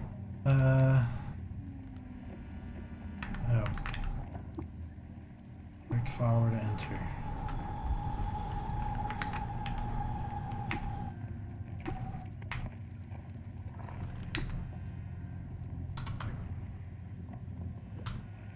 I'm gonna grab that stuff that we dropped. Well, Oh, scary potatoes. Why do we have so many of scary those? potatoes. We don't want to pick up the exit hatch. That's a scary concept. We could make it alive.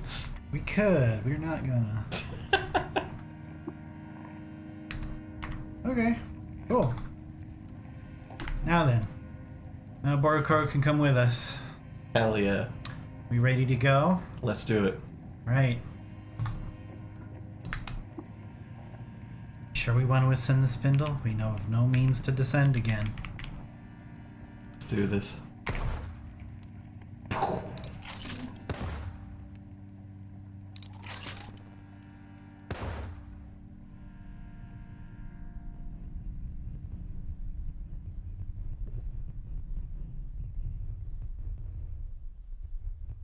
Oh, that's cool looking.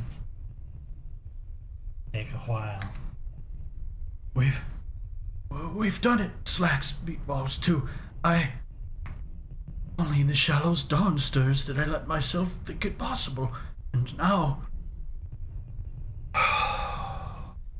Let us sort our faculties before we reach the rim of our ascent. There is the edge of our journey still to lathe. Templar our defeat, will they return in force? Cannot say, Slacks too, but I know it's facile to believe a living heritage can be evanescent in one stroke. We are always downstream of past violence. Arthur, you look pained. Are you ill? He shifts his weight, pauses, and flexes an arthritic paw. I am sorry. It is the acceleration, Slacks meatballs too. I'm whirling and empty of breath. Steel yourself, and so shall I. Your guess what awaits us where the spindle breaks. Oh, Slacks too, our cursors draw together on fate's phenomic slide rule. We burn with speculation, and I moulder in the coolness of knowing. I enter my dwarf phase. Oh, deceit, the grueling gate I crossed on every tilt of glittering dusk. I slept in my crime clothes and wept. Did you hear? Or could you hear only the damnable static, like me, and speak not to the machine that belches it out, heal none of the wounds of its grievous heart or mine own? Oh, so much to bear. Yes, we can ask about crime and punishment. Still, the brow narrows in performance even as the play ends. The mask must peel off. What? No mask? I'm sorry, Slacks too. I wish not to unnerve you with uncharacteristic lightness. You nor the rest deserve this. That codex, a comfort, a guidebook, a ledger. My crimes have no signatories, but the heart is its own document. What crimes, Barathroom? Oh, do you know, Slacks too, the engine types that ask us to loose every pin and unhinge every cam to know them? Such an engine of culture we are encased in now, and I cannot speak to the workings of one great gear set without disassembling them all. I meant not to tease, and soon I promise you will spy the next arc of our journey. As has some relevance to this moment, I would ask you to share what you know. Meatballs. It is done, then. I have the explication you are owed. You see, Slacks too, when I, a young Bruin, crossed the Homs Delta with my flood-fleeing clan and into the western reach of Cud, the plagues of the Gyre were already ascendant. We took root at our new hearth in the Chrome Grottos, where we Urshib find natural peace, and by the providence of my elders I was able to study the tinkering craft. Through my work I caught the attention of a master machinist, unconventional of method, who took me under her wing and, in time, availed me of the Orphic truth. She explained, as I've shared with you and the rest of the acolytes, that the world we know once belonged to a grand coven of beings who spanned the stars, and that, acting on some inscrutable logic, they disappeared. That an injunction was placed on our world. This you know. It is the truth I told, if only half. But Rebecca taught me more. Do you remember Rebecca? I do remember Rebecca. Rebecca was Reshef's sort of partner in Partner crime. Yeah, kind of she was a healer also. She was a tinker and a healer, and betrayed Reshef by stealing the Mark of Death against access into the Tomb of the Eaters, and was exiled, and was allowed to be buried in Ezra. Atop the implausible rise of the spindle roosted a seraph, one of the great machinic archons of the Eaters, and this being Rebecca served. In the short years before I arrived in Cud, the seraph became convinced that something had changed in the cosmic order, that along the ecliptic of the folk clock, some uncounted peg had slid into a priming position, and that the coven was set to imminently return. What? The seraph spoke of a great machine that spanned galaxies, the motion of whose sails and gear trains directed the fluidic shifting of stars and cultures. But they spoke little of it, and little I know. I mean, it sounds like a metaphor. To ready our world for the Coven's return, the seraph, who must be called Reshef, became convinced that all higher life on the planet must be purged. That it was our life and our way of living that moved the Coven to set the injunction. The only way through was for a new life to obtain. Everything I just said about Rebecca and Reshef, the last Sultan of Cud, Yeah. all lies. And so Reshef seeded the plagues and hurled them via waveform to a breathing gyre, blights engineered to attack life whilst preserving the planet's artifacts of glass and chrome. Rebecca, dear tutor, betrayed Reshef's confidences and apprised me of the plan so that I might help her dash it apart and save the peoples of our world. Together, we beseeched Reshef, begged them to reverse the gyre. I pleaded. I asked for time. Give me time to reform Cud, extinguish the hatefulness and needless war-making, to lift our world across the eschaton and prepare it for the Coven's return. After a storm of shrapnel words, the Seraph acceded to 10 centuries. 10 centuries! And I blink on the scales of the folk clock, but an eternity for us. So I believed. The rousing signal would cease. The plagues of the gyre would be reversed to the extent they could, for even the potent Archon had not full governance over what they had worked into being. What would there be for the Coven to return to if life on our world was purged? I asked Reshef that very question, but the Seraphim transit an ethical manifold much different from our own. I mean, I don't think Reshef actually became Sultan, but remembered as Sultan, but let's ask that anyway. Once the Seraph had become convinced of the Coven's return, they reified their authority and assumed a more material role in on-world matters. The decaying Sultanate was a convenient tool. Reshef remembered as the healer. And he was, of a sort. The cue for the plague is often, too, its cause. With one's paws on the dials and drum of power, history is a cloth to be loom-spun. How did the agreement play out? I mean, pretty bad. Yeah.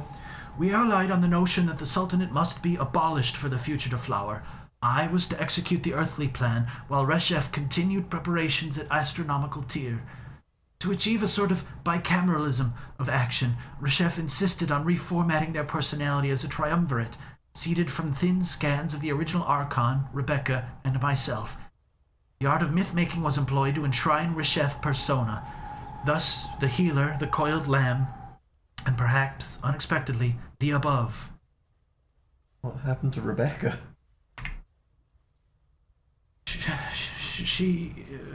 Reshef would not forgive her trespass.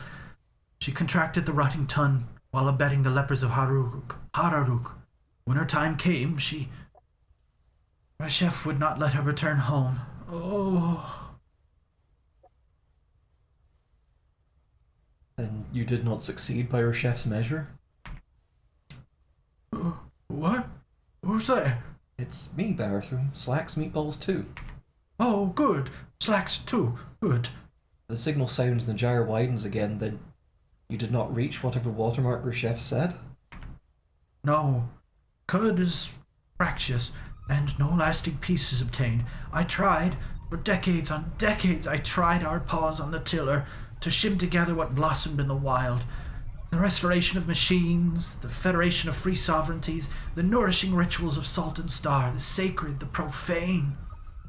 In the late years, I saw the writing on the wall. I turned us inward, retreated to my candle-dim study to angle at the project alone. A new plan was...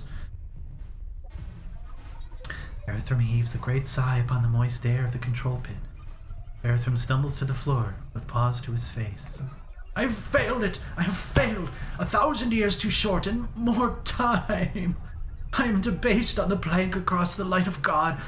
Do I have a rightful claim to pity? Blindness! This darkling room abjures the light. Is this the house of judgment, Hortensia, or mere penumbra? The child's play cave, and law and language not yet invented cast their forcing functions back through time to puppet the unblossomed mind to civilized shape. Each of us is a sick animal in a darkling thicket, each cursed with machinery to compress the clamor of echoes into bees, mothers, mountains, country. How many millions of snow-sick years to sow a feeling substance into an agent of the world? A felt and machine animal, and in so doing to stuff the whole of the world inside the agent, an inarguable document of its falsity. For agency is in its very definition the world in containment, acting on itself. Then, perhaps the greater bodies whose agency I share the smaller cut from might share too the greater portion of my meal in blame. Windings fie, Thou'rt devious in symbol shape like the serpent ball. Hinnom, for blooming alga thou cross thy perch's back. Shiftless moon, sun, proud and idle sun, silver father of the protoplanets, claim mine selfhood and be done with it. Berthram weeps. Berthram weeps. Berthram weeps. Why ascend the spindle then? For what purpose? Berthram's countenance suddenly burns bright.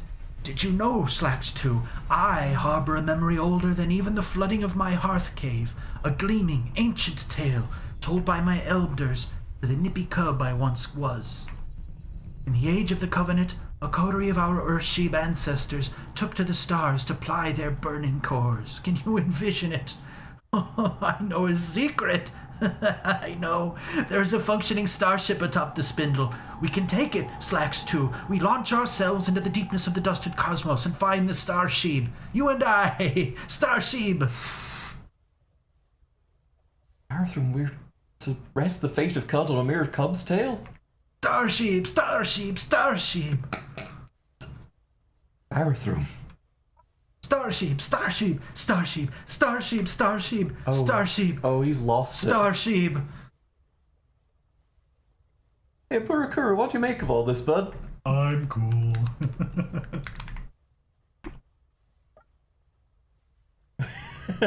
Kinda fucked up, I guess. Berthram said some shit. So, to translate, the last Sultanate of Cud, Reshef, the Coiled Land, the above, happened.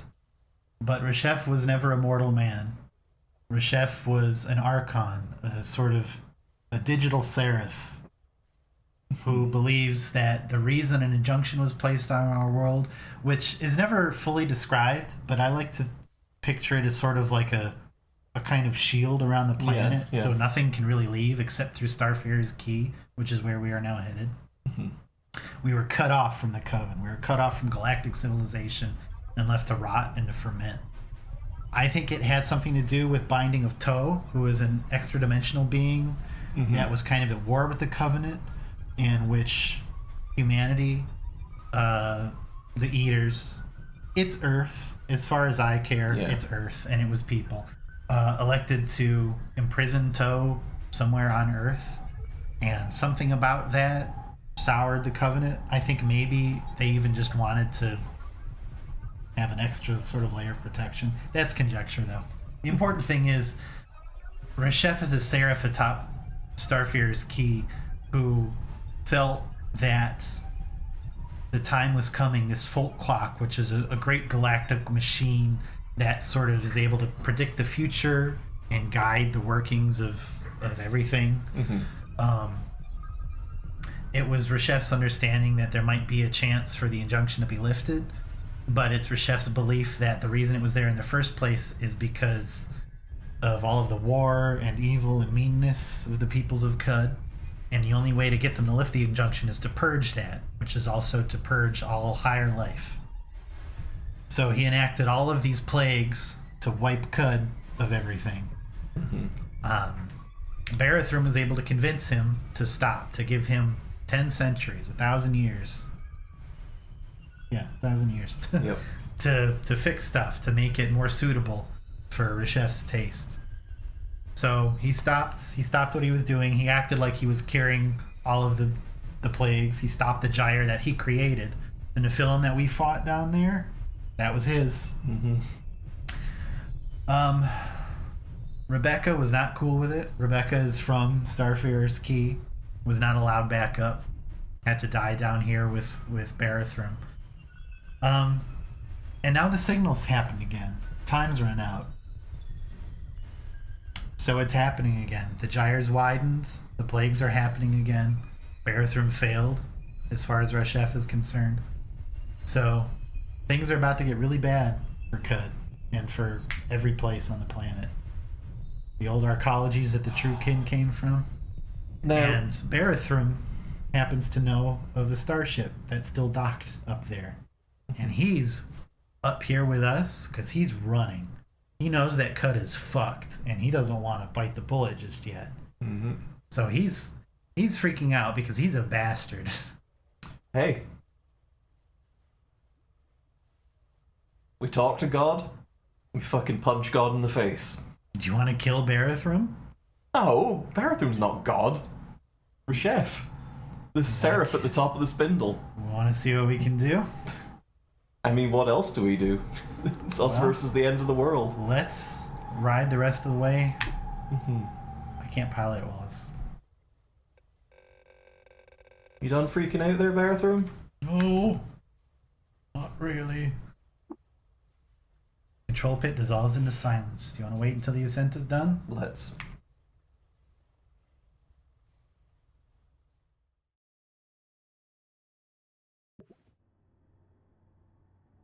Don't some of the plagues also create higher life? I don't believe so. They do create life, but I don't know if it's sapient in the way that we would consider it to be. Well, welcome to the spindle. I'm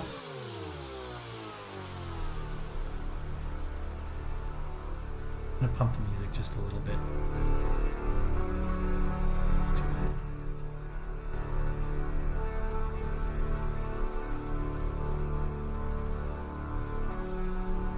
The white dot is us. Damn.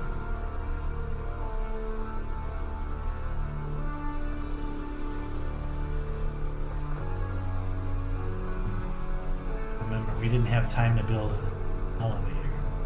We're in a robot monkey that's grabbing it hand over hand, pulling us up.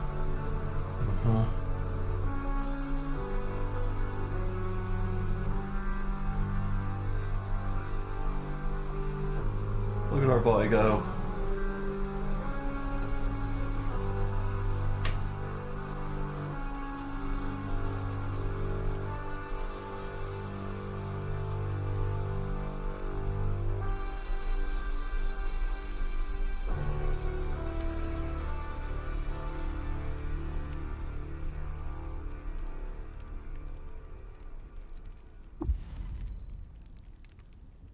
Our star freight.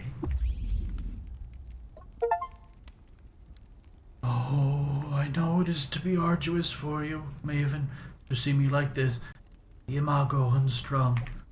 I'm sorry, Slacks Meatballs, too. I'm so proud of you. I wish it were I did not peel like your model. Farewell now, Maven. Slacks, too. Live and drink. Barathrum has left your party. You just fucking off there, Barathrum? Oh! Here he goes! Well, we have ads coming up. We have a lot to digest. So let's run those ads, and when we come back, it's time to... Diplomacy God? Or fight God? Or Yes to diplomacy. Fist of the North diplomacy. We'll be right back, folks. So get up, stretch, get a drink, and Don't watch the ads. don't watch the ads. We'll be back shortly.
And we are back. We're back. Hope you stood up, had a stretch, and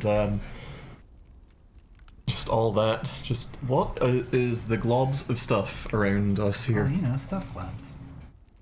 A droplet of thixotropic fluid down-pulled to a basin by centripetal force.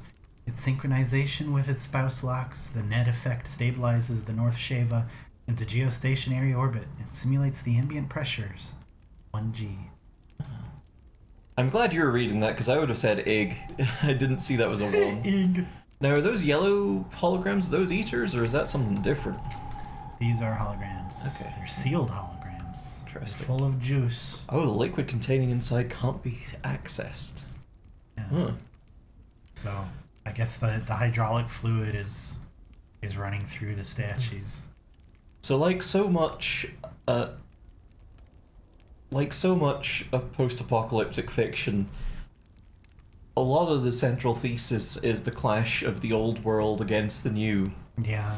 The old world trying to impose itself upon the new in the form of the Putus Templar, and now the old world trying to impose itself upon the new in the form of the Seraph, Yeah. who is deemed cut as it is now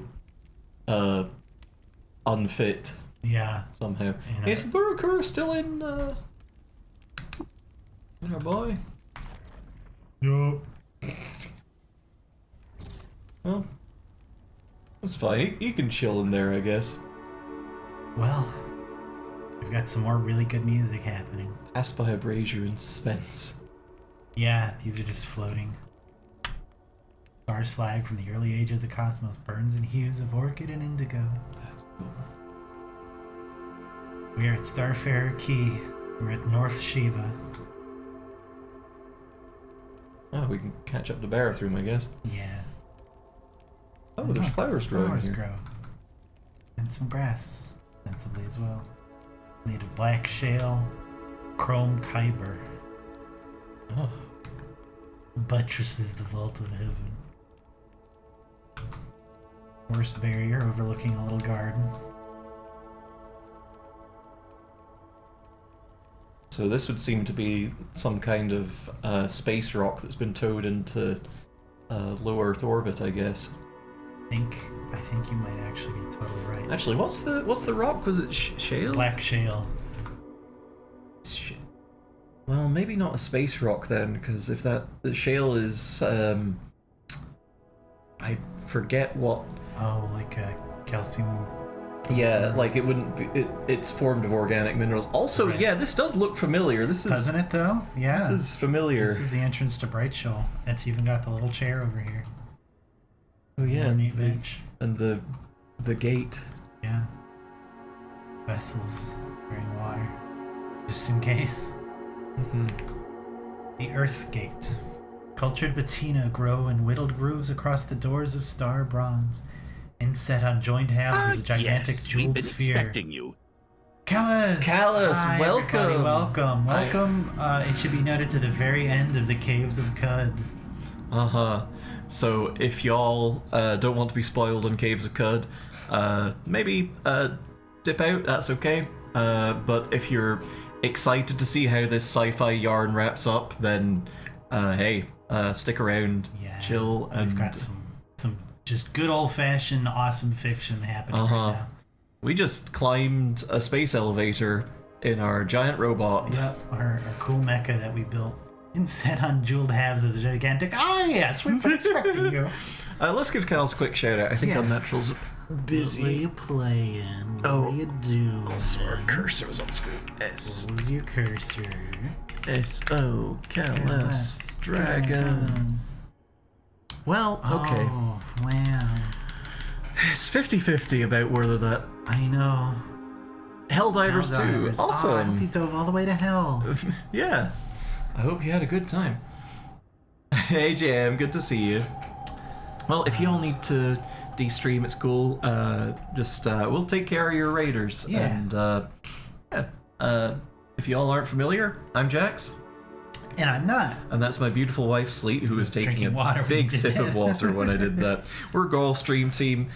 We stream usually 3 times a week, though we've been doing 2 times lately. Yeah, I'm and busy. we're actually at the end of a couple of our long-running games, so we're going to have a fresh schedule next week, so that's true. exciting. Yep. Check us out on Blue Sky, or drop us a follow here if you want to keep up with us. Yeah. Love to see you around. Okay. So, cultured patina grow in whittled grooves across the doors of star bronze. Inset on joined halves is a gigantic jeweled sphere with islands of agate and drifting seas of turquoise. The myriad ways of being are depicted on the panel margins in high relief. Eaters lift and lower chains to the star-ribboned sky, swallow stardust, and cartwheel ritual to the vaporous rim of existence.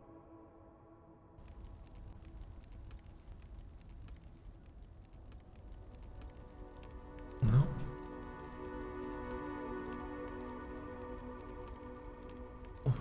What? Huh? What? Hey, what are those things that are?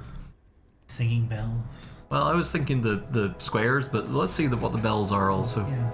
Signs. Starfire icons skip on a board of holographic bronze. Westwise to Shard. Eastwise to movers at the point of Tiferet. Okay, and the wiggly ones. A phasic screw. Quartziferous panels rotate in sharp helices around a magnetic pole. Their mirrored faces reflect particles out of side dimensions, and through the weakened pocket of interspace, a fraction of energy is captured. Neat. The sound bow of a gleaming star bronze was cast against the perfect mouth of perfect mouth of a Rhodocthon and inset with a Zetachrome clapper. When told, the sound wave shifts in juxtaposition with the listener's subjective experience, and the rituals of being and going are announced. Oh, are these holograms anything specific, or is it just more eaters? More eaters.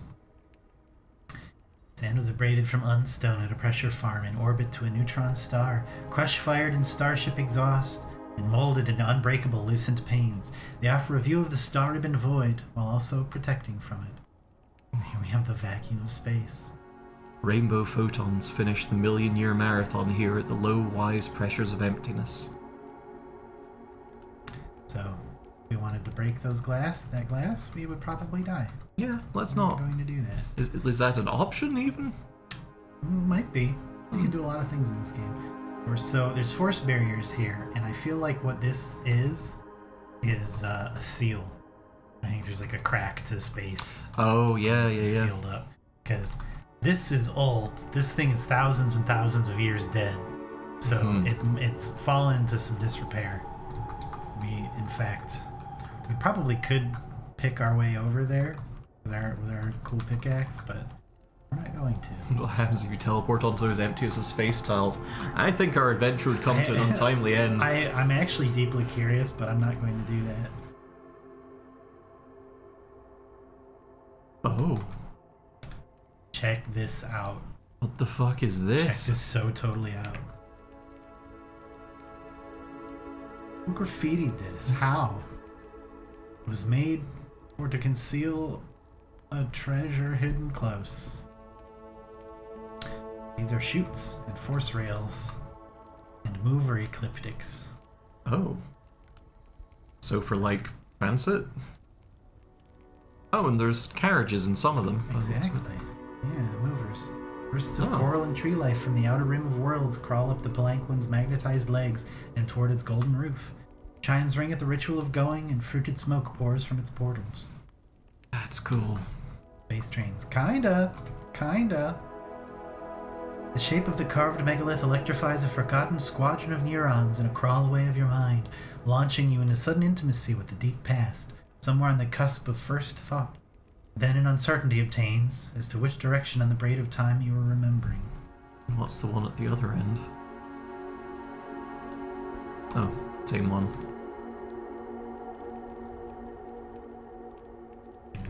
Another crack sealed off.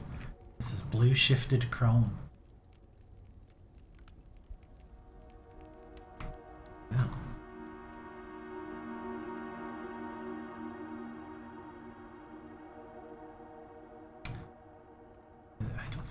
choose which one of these we take.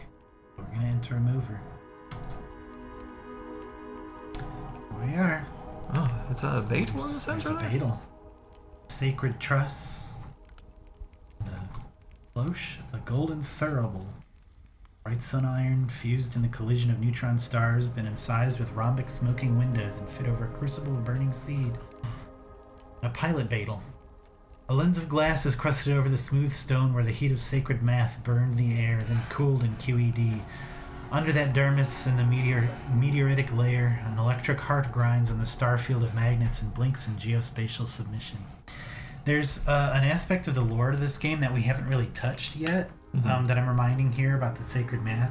There was something involved in the injunction called dark calculus. Oh, yeah. I don't know that much about it. I think it has to do with kind of tapping into what Toe is able to do, and that is no good, I think, as far as the Coven is concerned. They hate calculus. Hate calculus. So relatable. I love that at this point, oh my. Hello? Welcome to North Shiva. Oh. Here's us, at the point of Tiferet. The Cinerot intersect at a middle point, and, plied by their golden ecliptics in the blue shoal, heave movers to and from the heart of the North Shiva. The Aravarium, the Shiva-wise length of spindle tether, is clasped in the locking mechanisms of the arrival chamber. Stabilizing pounders beat their gongs and smooth vibrative aberrations from the Shiva's geolocked orbit. There's the spindle tether. A ribbon of bubbled agate bows northwise and plunges through the well of clouds, blurring with a shelf of slouching landmass below. The blue marble world. Great shelves of ice melt and feed the sapphire seas, which lap the drifting honeycombs of basalt and lime. Up here, coastline patterns emerge from millions of flowing contours, each of which might harbor a clade of snails, or trees, or rice farmers. Make a whole game just out of this map. Yeah. Saying that, I want to look at one thing first. Huh? Oh, here's the Earth Gate. A shouldered arch and gate reify the flow from terrestrial tree and sand to star perch, and vice versa. In the orchard of passage at the foot of the gate itself, great slabs of ancestral shale ring at the vessels of ceremony. You say you can make a whole game out of just this map, and I super agree. And in fact, I want to bring everybody's attention. Hey, that's over Freehold. here. That's Yeah. the Freehold Games logo. It sure is. The Kingdom of Core. For what purpose did the Eaters rear a fairy tale purple and let them think their pennant flew over the whole of a crystal universe? If it was one, it is lost. So... There's a fairy tale kingdom trapped in a bubble. what the fuck?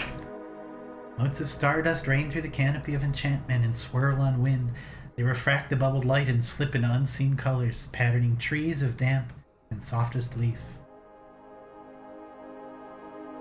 The skin of the sacred Lake Avalon dampens the sorcerel songs of the forest and mirrors of the great moon, its sapphire seas and continents of ash shivering in watery projection. Wait, hang on. Can we look at the big dot on the dome, top right? Okay, I was like, is that the Great Moon? Is it just painted on? The great capsule over wall and world skin holds the kingdom in truth, but not in appearance, inverting the relation in the kingdom and its king. I think it's believed that Rebecca came from Core. I also think if id Freehold, the developers for the game, not id Freehold, Freehold Games, Yeah. sorry, makes another game that's set in a fantasy world, I have a feeling it might be here. Could I be. have a feeling it might be a sort of sequel that takes place in this little chunk. So can we look at the disaster of meteors that's on the... All of this stuff. Oh! Extrasolar fungi. Gigantic fruiting bodies and rich, unearthly hues stick to sponge forks and burp spores. They flit curve-wise toward the electrostatic of the spindle tether and rain down as glitter. Hey, what's that ribbon of shit off to the left? Solar ribbon. Super ellipses of flat, sun-drunk conductors. Tessellate, a braided strip that is curved to best catch sunlight and its reflected runoff. Okay, and what are the two black columns dripping down from the spindle? Southwise Bridge. Shadowed gloom of an understratum tunnel emerges as South Rand Bridge across the Empyrean, underlit by the sunbeaming oceans below. Okay, so there's another island, I guess. Yeah, or these are like support struts. I think there's some theories that this is the Emperor's Phi. That we saw a sample of that plant in the cryobarriers of Bethesda Susa. If released, it would very quickly grow to fill the whole tile. Scary. It's not necessarily what this is, but I've heard some people say that that might be what's growing here. Got some terrariums. Terrestrial plants and otherwise thrive in the hothouse bubble, roots kneading through the fibrous strata, leaves peeking sunwise across the void. Sheshtaka. The cambered cottages of the Shesh Kwanim sprouted in tufts as star traffic crowded the low medinas and eaters urged to spend more time topside. Like homes. Parabolic Mitt catches signal from the far breadths of the cosmos and blows it back through the sounding horn. The old and circumscribed poleis of the surface stratum were home to the eater clans and guilds that spilled up joust in the primal aeon before the Covenant. Here they hauled their early starfreight and peered at the blue marble they hoisted themselves off of in raw wonder. The fungus is losing a small part of itself downward. Yep, it sure is. Could be located above the Rainbow Wood. It might be. The Rainbow Wood is full of fungus. Ooh, yeah.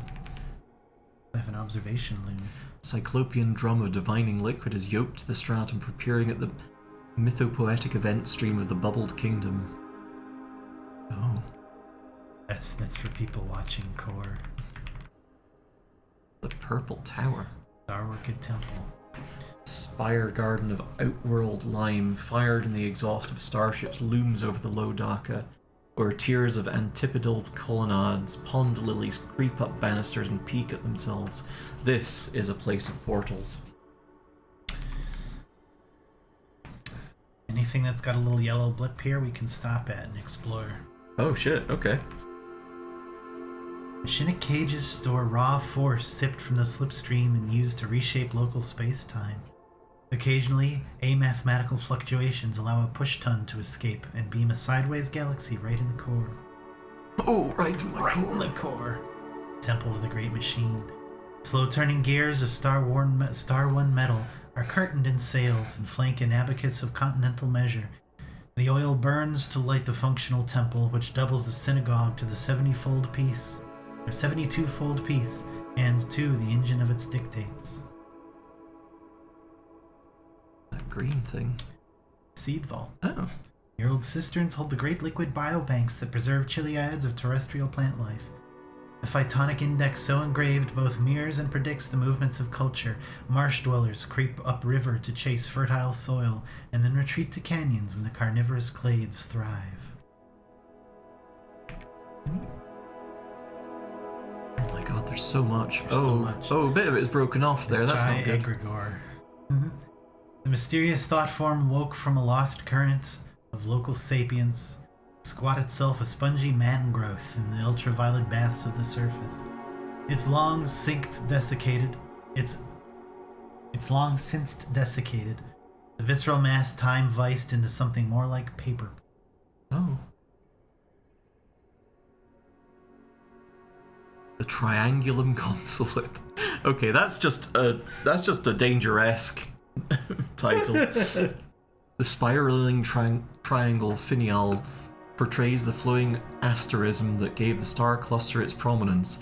Alpha, Bet, and Dalit emerged from the galactic nucleus and flowered, coursed over the same ecliptic tracks of the Great Machine, and sent a minion of petal beings to play a future coupling into existence.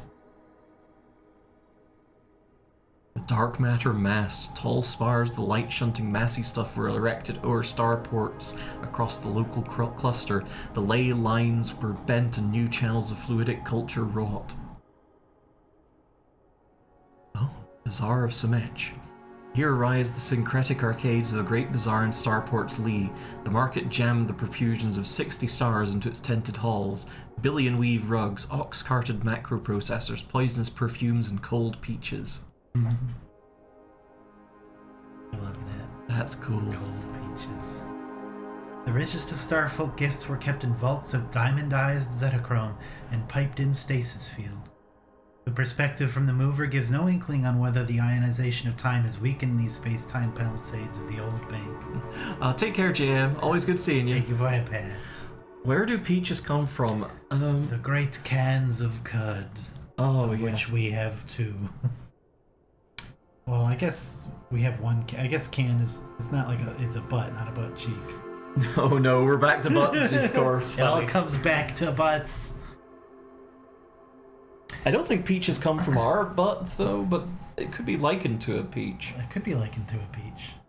Like likened to a peach. You asked me if I wanted to shove an apple up my butt earlier, which was weird of you. Did I do that? Yeah, you did, when I was trying to psychically project into your mind what I wanted. Oh, that's true. You were pretty far from the truth, to be fair. I just wanted you to go and grab a couple of teas. Well, I do my best. I'm working on my psychic powers. Uh-huh. The Starfarer's key. Macarnas spilled. What? Like how you only don't think peaches come from your butt, you can't be sure. Like, a peach has never come from my butt, but like... Time makes fools of us all. Yeah, like, it's hard to prove a negative. Macarnas spilled down the high dome that once roofed the navel of the Thousand Starfolk Road. Now singing bells sound through the hippodrome with no creaturely answer. And up here, we've got, well, what is this? A shattered stratum. Megastruts are peeled apart and gilded with ropes of frayed composite, all shattered by the violence of time and frozen in the airless vacuum. The horn and its great honeycomb of mirrors form the moist light from the furthest reaches of this dimension and its neighbors. With it the Eaters peered at the first moments of universal birth and the eons that preceded. And is shaped like the James Webb Space Telescope, which I think is really cool.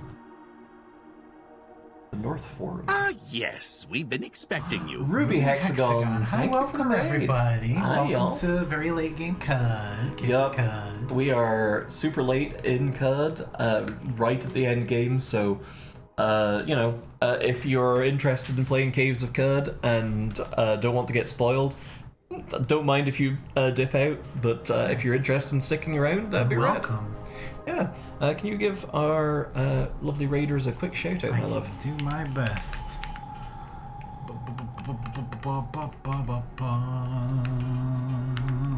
Ruby Hexagon. Playing Deltarune. Oh, hell yeah. I hope you were enjoying Deltarune. Absolutely. Hell yeah. Well, welcome in, raiders. Hi, can you bite God for me? Sure. You can do that. Sure. We might be about to do something with a seraph, at least. Something certainly about to happen. Before even the early Eaters peopled the low Medina, when the Ark was being prepped to seed the far skies with the terrestrial genome, the first Peleus rose out of the entheopolitics and mythoprosaic controversies of Jaus's construction. Somehow, they stand still. Someone said, does the planet and atmosphere tiles say anything? We did look at the blue marble world. The atmospheric halo does too. An aura of airy fuzz swirls above the marble, peeling together and dissolving apart in unending seasons, searing sea winds cooling to zephyrous breezes, sequencing the life rhythms of a breathing world. Fucking love the writing in this goddamn game. I know. Best of all, we have the Northern Arc. The Beldam district has had its dust cloud fins welded to the superstratum and mazed with labyrinthite to protect the hyperbrain. Inside that electromagnetic cage and quantum temple, the stirrings of the great Syax spill from its non-deterministic core. And some plants are growing in too. Sweet. Well, So, one, two, we first. have a few places we can explore. We have the Starfarer's Key, we have the Star Orchid Temple, and we have the Northern Arc. Well, let's check out Starfarer's Key first, I guess.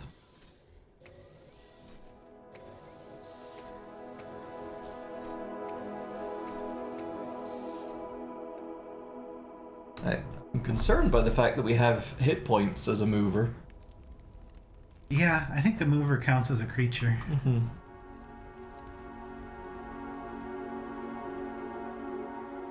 I don't know if we beat Bareth from here. Hey, by the way, do you want to... We're so beyond caring about that. There's a Zing Dang Kibana. Do you want to go there?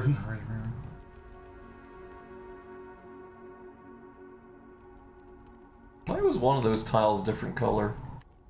Just graffitied? Oh yeah, it probably is. Nope, just red. red. A pair of furrowed metal plates are fit to the arc of the double doorway, and a slide panel is cut from their centers. Sweet, let's open the bay doors. Okay. Oh, no, okay.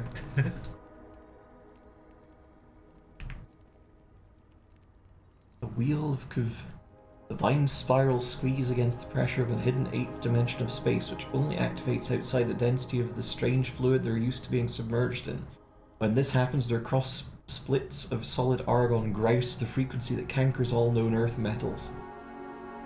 Oh. Oh, bones. And bones. And eelgrass. Oh. Undulant sods finger the air thirstfully and secrete a wax meant to protect themselves from the poison flares of their far-flung dwarf sun. These are alien plants. Mm-hmm.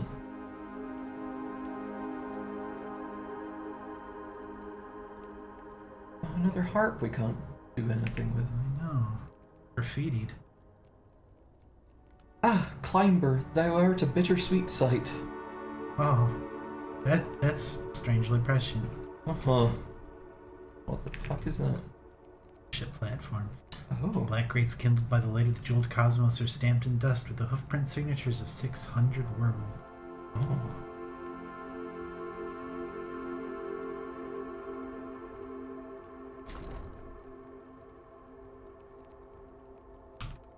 I think that we might have beat Bareth from here.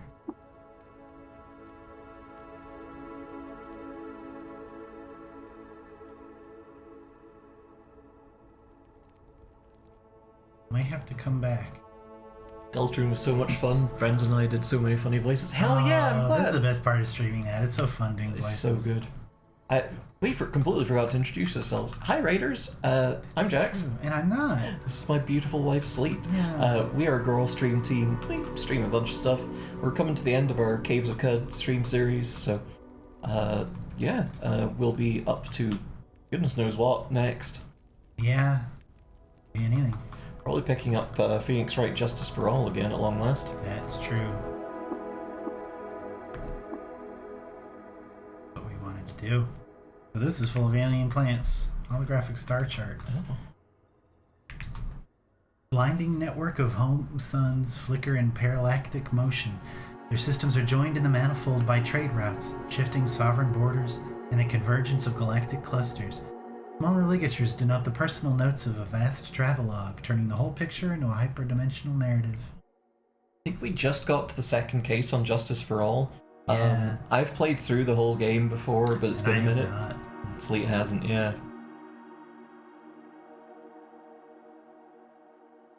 Why would that have engravings on it? That seems impossible. So much of this is broken. Overrun. Yeah. So I think that's the one that...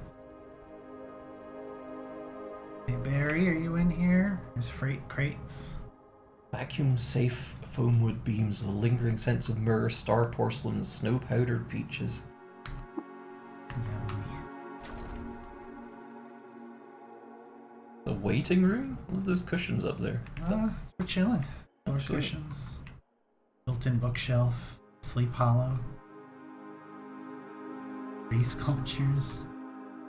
A hookah. In suspense. In suspense. Table. All you need to chill.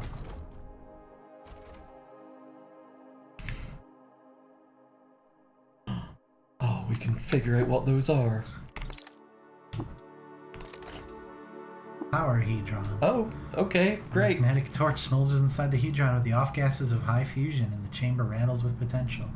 It's pretty good that you didn't break this. The status panel.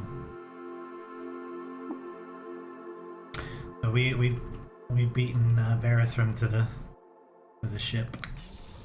Dang. Turns out he was right. There is a ship up here. Yeah, Starsheep. we can Starship. If we wanted to, we could hang out in there and follow him to the cosmos, explore the cosmos with Barathrum, find the Starship, go on who knows what inscrutable adventures.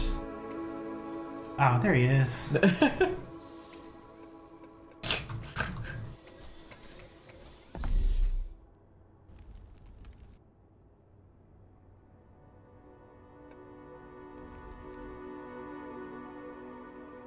You just have a chat with him while he's in the ship.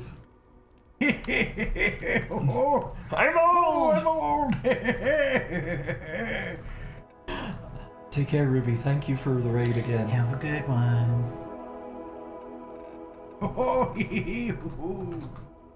Running away. Come from to my me through fire and war.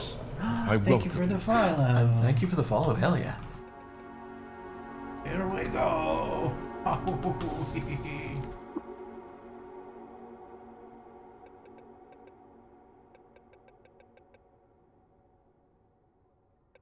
So when I beat this game, Barathrum starts interfacing with the pilot console. I was quite cross with Barathrum. Uh-huh. I wasn't going to kill him, but I kind of didn't want him to leave. I kind of wanted him to face his destiny. So I did go into that little cabinet with the power hedron and break those power cables to see if I could stop the ship from taking off. It didn't work. Oh. Exodus launch sequence initiated. Oh, we gotta get out of here. We gotta get out of here. Barathrum. Godspeed, you old bastard. We've got some number of turns before this takes off.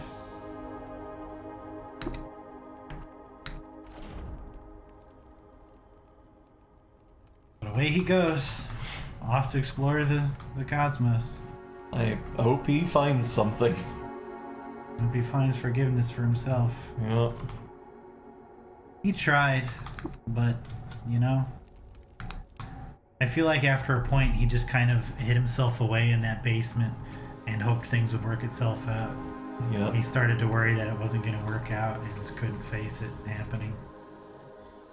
Best of luck on his end-of-life crisis joyride. Yeah. Yeah, exactly. And remember, he's not like 90. That's not how old he is. He's Pushing like 1,000 plus. Yeah, he's older than 1,000 years old by some vague number.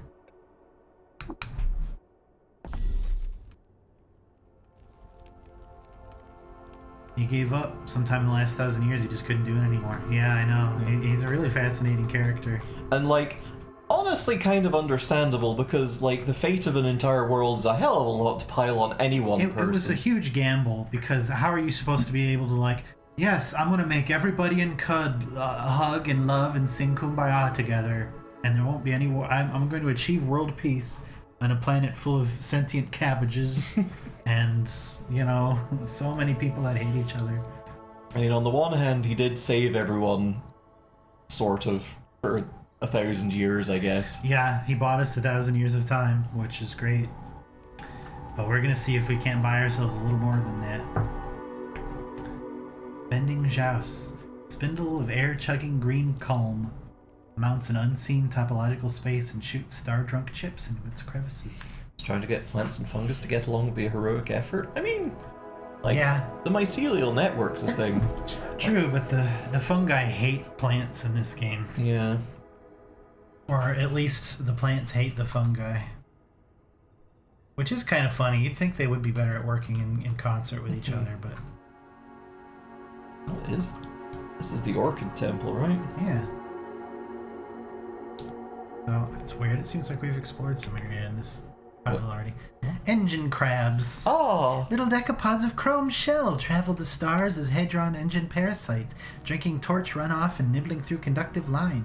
Now they muse about the retirement garden, having been shot through the nozzle of a decommissioned ship and surfaced to the scrapyard. Oh, isn't it just the consortium? Yeah, that's true. Oh, It's okay. a consortium of fighter that hates fungi. Oh. Star orchid lily. 5 verdurous lobes fall off all star-pointed flower, the color of burning exhaust. They float in circles driven by rhizomatic impulse. This is all fresh water. Hey, We trod our salt. dirty boots through it. Nice job, us. Moss, furry shrine-wort, growing over a ring of dead plant stems. Hey, Hey, that's funny. Probably fine. More star orchids. And more of these. Nails of Jai. Sharp shoots of outworld crimson lust stab the air from their earthwise glove. When a puff of artificial wind fans them out, they sparkle and hiss. In a world where you can become despised by everyone of the same morphology of animal for giving them a bad fortune-telling lesson. True. Yeah. Session, rather. More engine crabs. That's fun. What's over here? Oh, that's fun. What's over here? Oh, So, are we just that's like fun. running laps around the tower? It's a little bit Pac-Man in here, I feel like. Oh. This temple was built in 638 01 QY by the Exhausters Guild, who detached from their egregore Chevron adventurer in the map era. What that means. Is Chevron Adventurer someone's name? Maybe. I couldn't tell you. Oh, is that Star Apples? Yeah, that was our contribution. Oh. Star apples. Oh, yay. Where's this go? Oh, okay. Huh. Hey, this temple's weird. Sure is. Chevron Adventure's a great Drag King name. It sure is, actually. Oh, I yeah. love that. I think the Burukuru is just like, you know what? I'm just gonna pilot this thing. Yeah. I'm gonna chill in here. I've lost so many arms and my face. I feel so bad that we couldn't get those fixed. Yeah. Well, that's something different. What? Spoken ionic within covalency heart. From the camber of the tree's twigs and trunk, you infer a stellar arrangement of its home place, too geometrically complex for natural starbirth. The ribbons throw the light like glass and dance on the stale air, strange pennants of a civilization shorn of familiarity. Here at the edge of their foreign pond, the visitor being root sips cool water in confounding performance. Can we talk to that? Oh! Sapiens, hey! The time goes since I have been communed last, my adornments speak. Has interstate power been declared among the Codex people? Who are you? What are you? Gathered and spun, I emerge into spoken ionic through covalency heart. What is, what are, I cannot.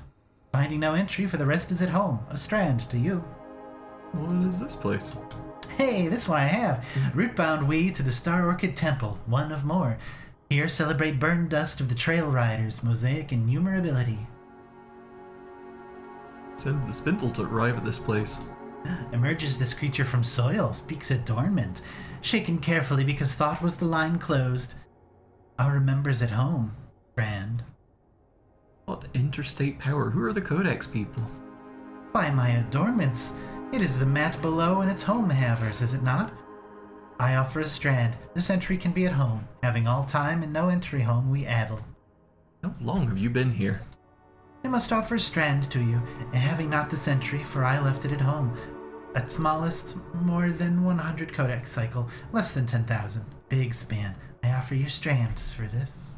Live and drink? Love this weird tree. I love this weird tree.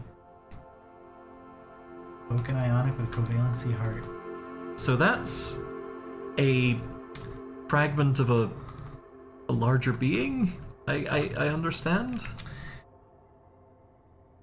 I think maybe so. It's certainly an alien tree. Yeah. Whether it's a cutting from one that was just placed here, but it's just kind of been here this whole Yeah. time. Referring to memories left at home is interesting. Yeah. So I imagine, like, that implies that this strand of the tree is not in possession of all the knowledge that the whole being had. I think that might be true. Hive mind, maybe like a certain faction on Cud. Oh, did we run into a hive mind faction? What the fuck?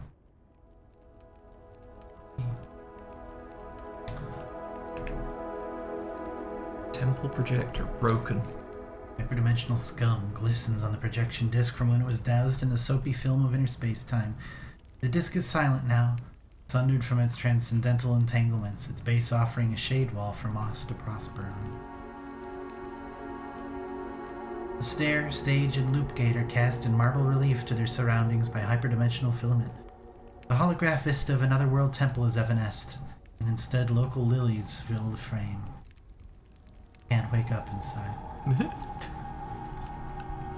Wait, so... Oh, I guess the projector would need to be operational for... Or whatever this is to function. But it is broken and we cannot fix it. We might be able to fix it. Yeah. Oh, I guess we did run into the big cool tree, which was a hive mind of sorts. Yeah, Chava. Mm-hmm.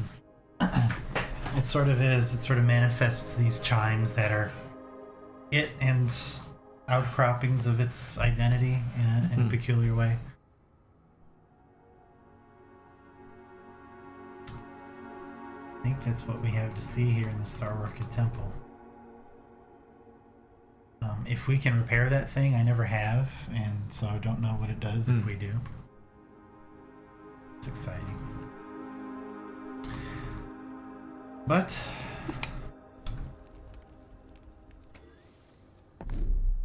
Well, off we go to the last stop on the line. I would love it if we could see Barathrum Yeah. kick off, but okay. Nothing we can interact with. Yeah, what button to push?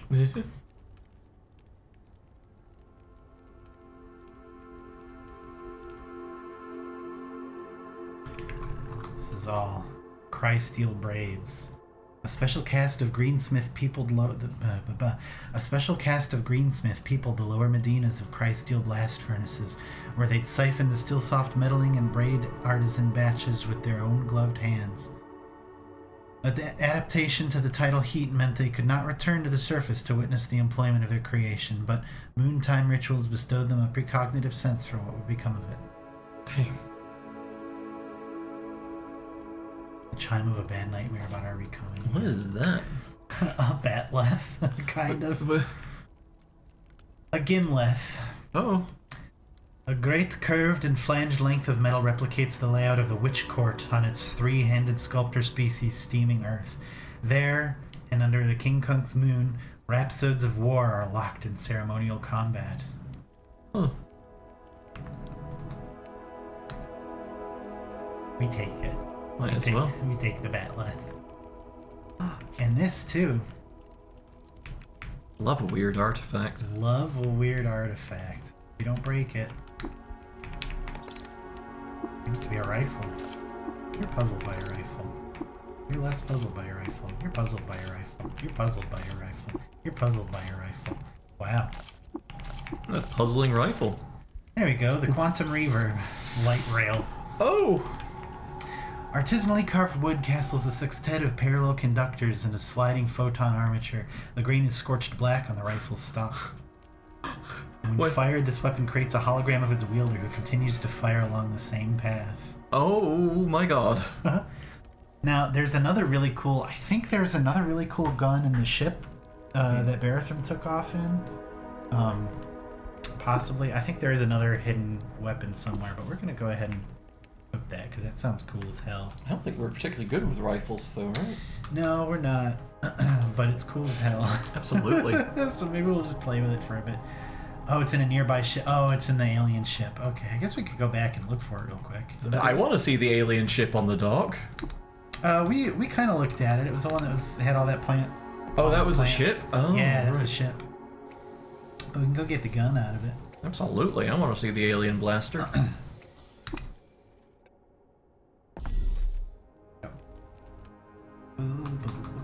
Here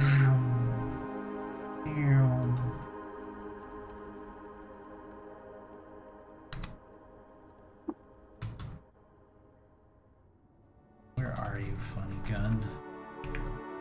Decorative moss pods, a fractal cabinet, and a warm peaker. Oh. Carousel respiratory system embedded in a wider network of biomechanical feelstuffs.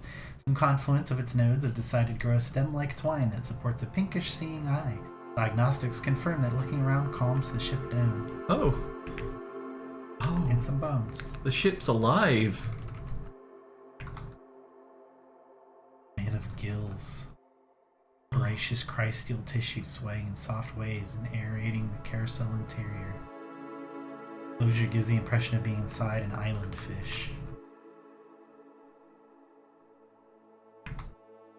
Moisture bong! Hell yeah! Wow, the terrarium is colonized by humidifying mosses and algae, thriving in the darkling carousel. A single-tipped stem arcs out and offers a smoking puff from the life-rich soup. Well, let's have a... Yeah! Ah, lovely. Broken passenger console. There it is in the fractal cabinet. The pistol.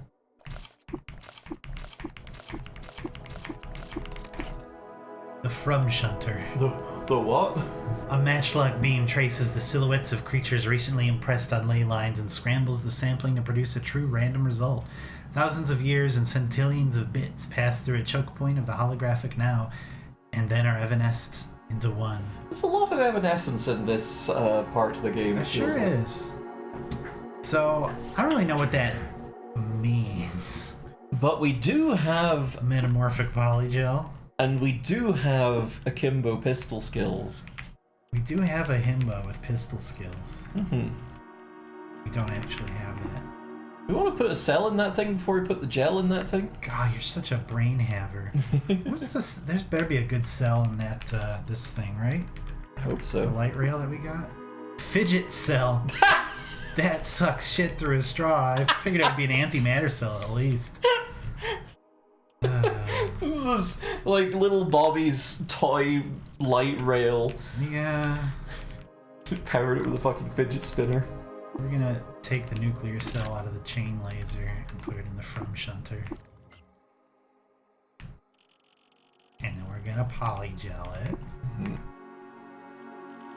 Because this is a good video game. Cool and good, and I like it a lot. Oh, did it not clone the cell? No. Oh. We could clone the cell. We have one more. But Yeah, let's clone the cell. yeah, okay.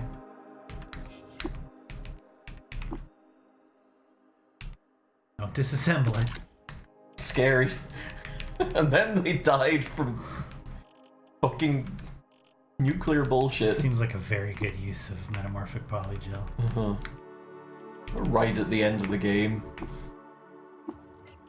If that wasn't like the last item we were ever gonna get. Yeah. You learn to craft it with disassembly? Probably. Probably. Hey, no. I just want to see. Okay. Yep, he's gone. Good luck to you, Berthram. Hey, can we ring those bells? You can ring my bell, ring my bell.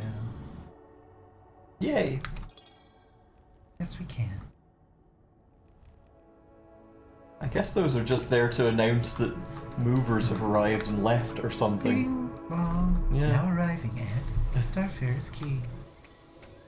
Hey now, it's a starship, get your cut up, go, okay?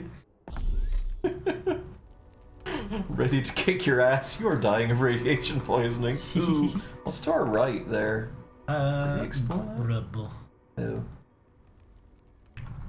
Is that an eater made of a triangle? Where? Down. This? Yeah. It's a circumcestral monument. Oh, It's the okay. thing that makes us forget if we're real or not or whatever. Sweet. This is a cool little fella. Uh-huh. I like you. Here's some hyperconductive labyrinthite. Oh. Sheets of manufactured gold carved to a city-like Byzantium channel current with negative resistance. Vast archways of bright tracery buffer the computing core of the Ark, assimilating inbound electrons into the spark wall and shielding the inner sanctum from electromagnetic disturbance. Oh boy. A little sip from our Vault 13 canteen. Uh-huh. I think it's the brain. Sure looks like it.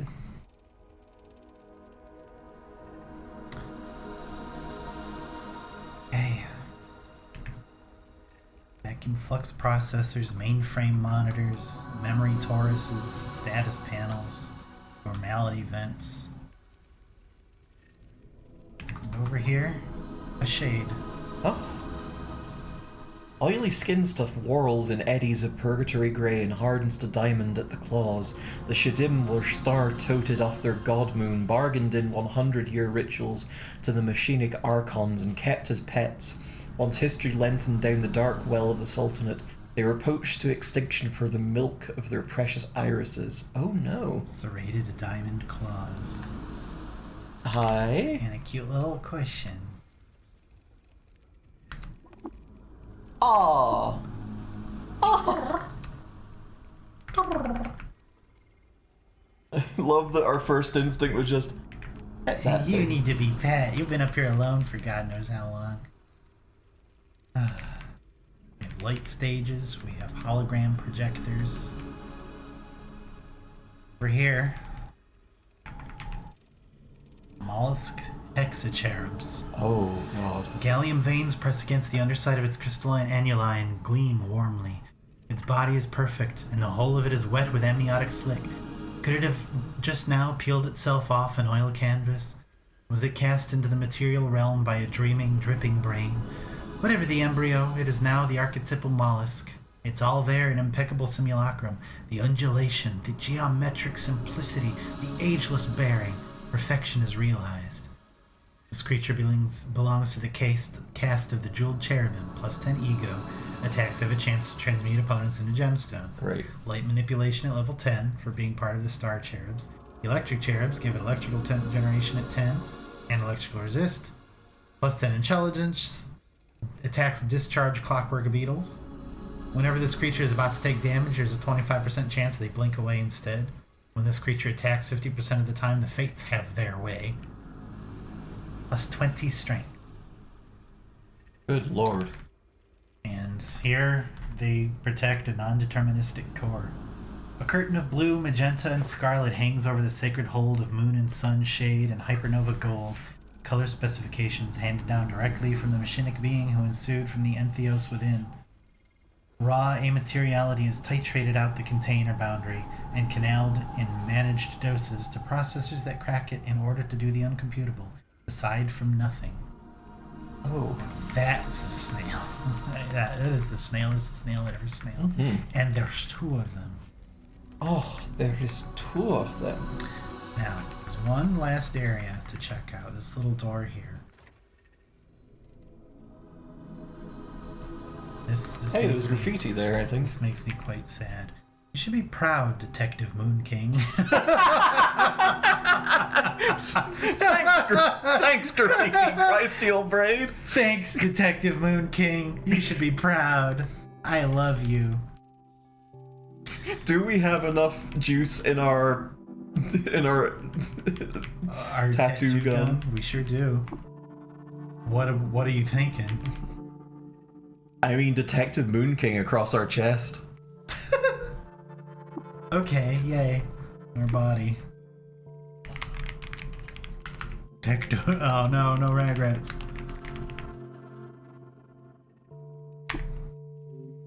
Yeah, no colors. Pick any color you want. Oh, okay. Magenta. I like Magenta. Or dark magenta or magenta? dark magenta. Dark magenta. And blue. Blue. Yeah. There we go.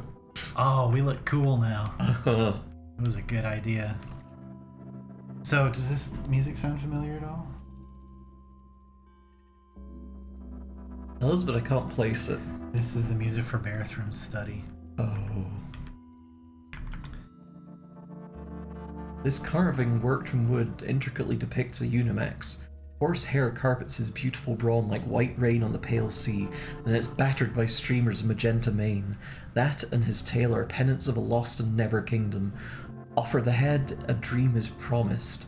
Bone races itself to a nothing point and is sheathed by time's breath and the keratin for glitter.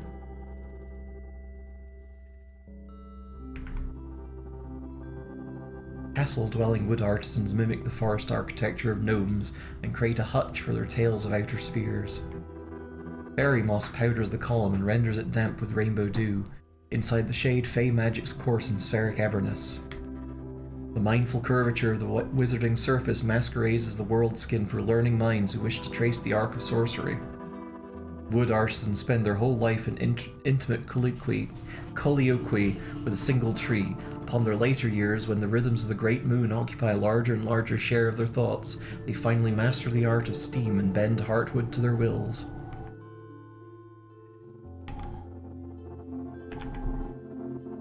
Lie-downers at the trailhead of the Dreaming Dale get lost in the puzzle of Market Tree and melt into the sea foam soft. No clothes press or cabinet is finished by the sun clock without a secret drawer where children might keep their fey gifts and find them once more on the night of their death projection. Oh. When a song of power roars out the moated forest and slides up Worldskin, the sidewise veil shields the sorceress's ears and eyes. Microscopic needlework on the sleeve encodes the entire history of the Crystal Sphere and Great Moon, at least from the Fey perspective. In the Well of Kingdom and Castle, the embroidered texture returns the pressure of a gloved hand locked in dance at Masquerade Ball. So, this is where Rebecca lived. Yeah. This is her study, those are her clothes, so she's from Kor. Yep. And this is where she was banished from. This is the same music as Barathrum. It's also graffitied. Great. It reads, square, square. Lie downers sounds like an insult someone would come up with in the year of our Lord 2025. God. Now, I don't suppose you've come to an understanding of what this non-deterministic core actually is? I mean, that's for Chef, right? That's for Chef. It's also giving Ark of the Covenant A little very bit. strongly. A little bit. But we should turn these on, I think. Okay.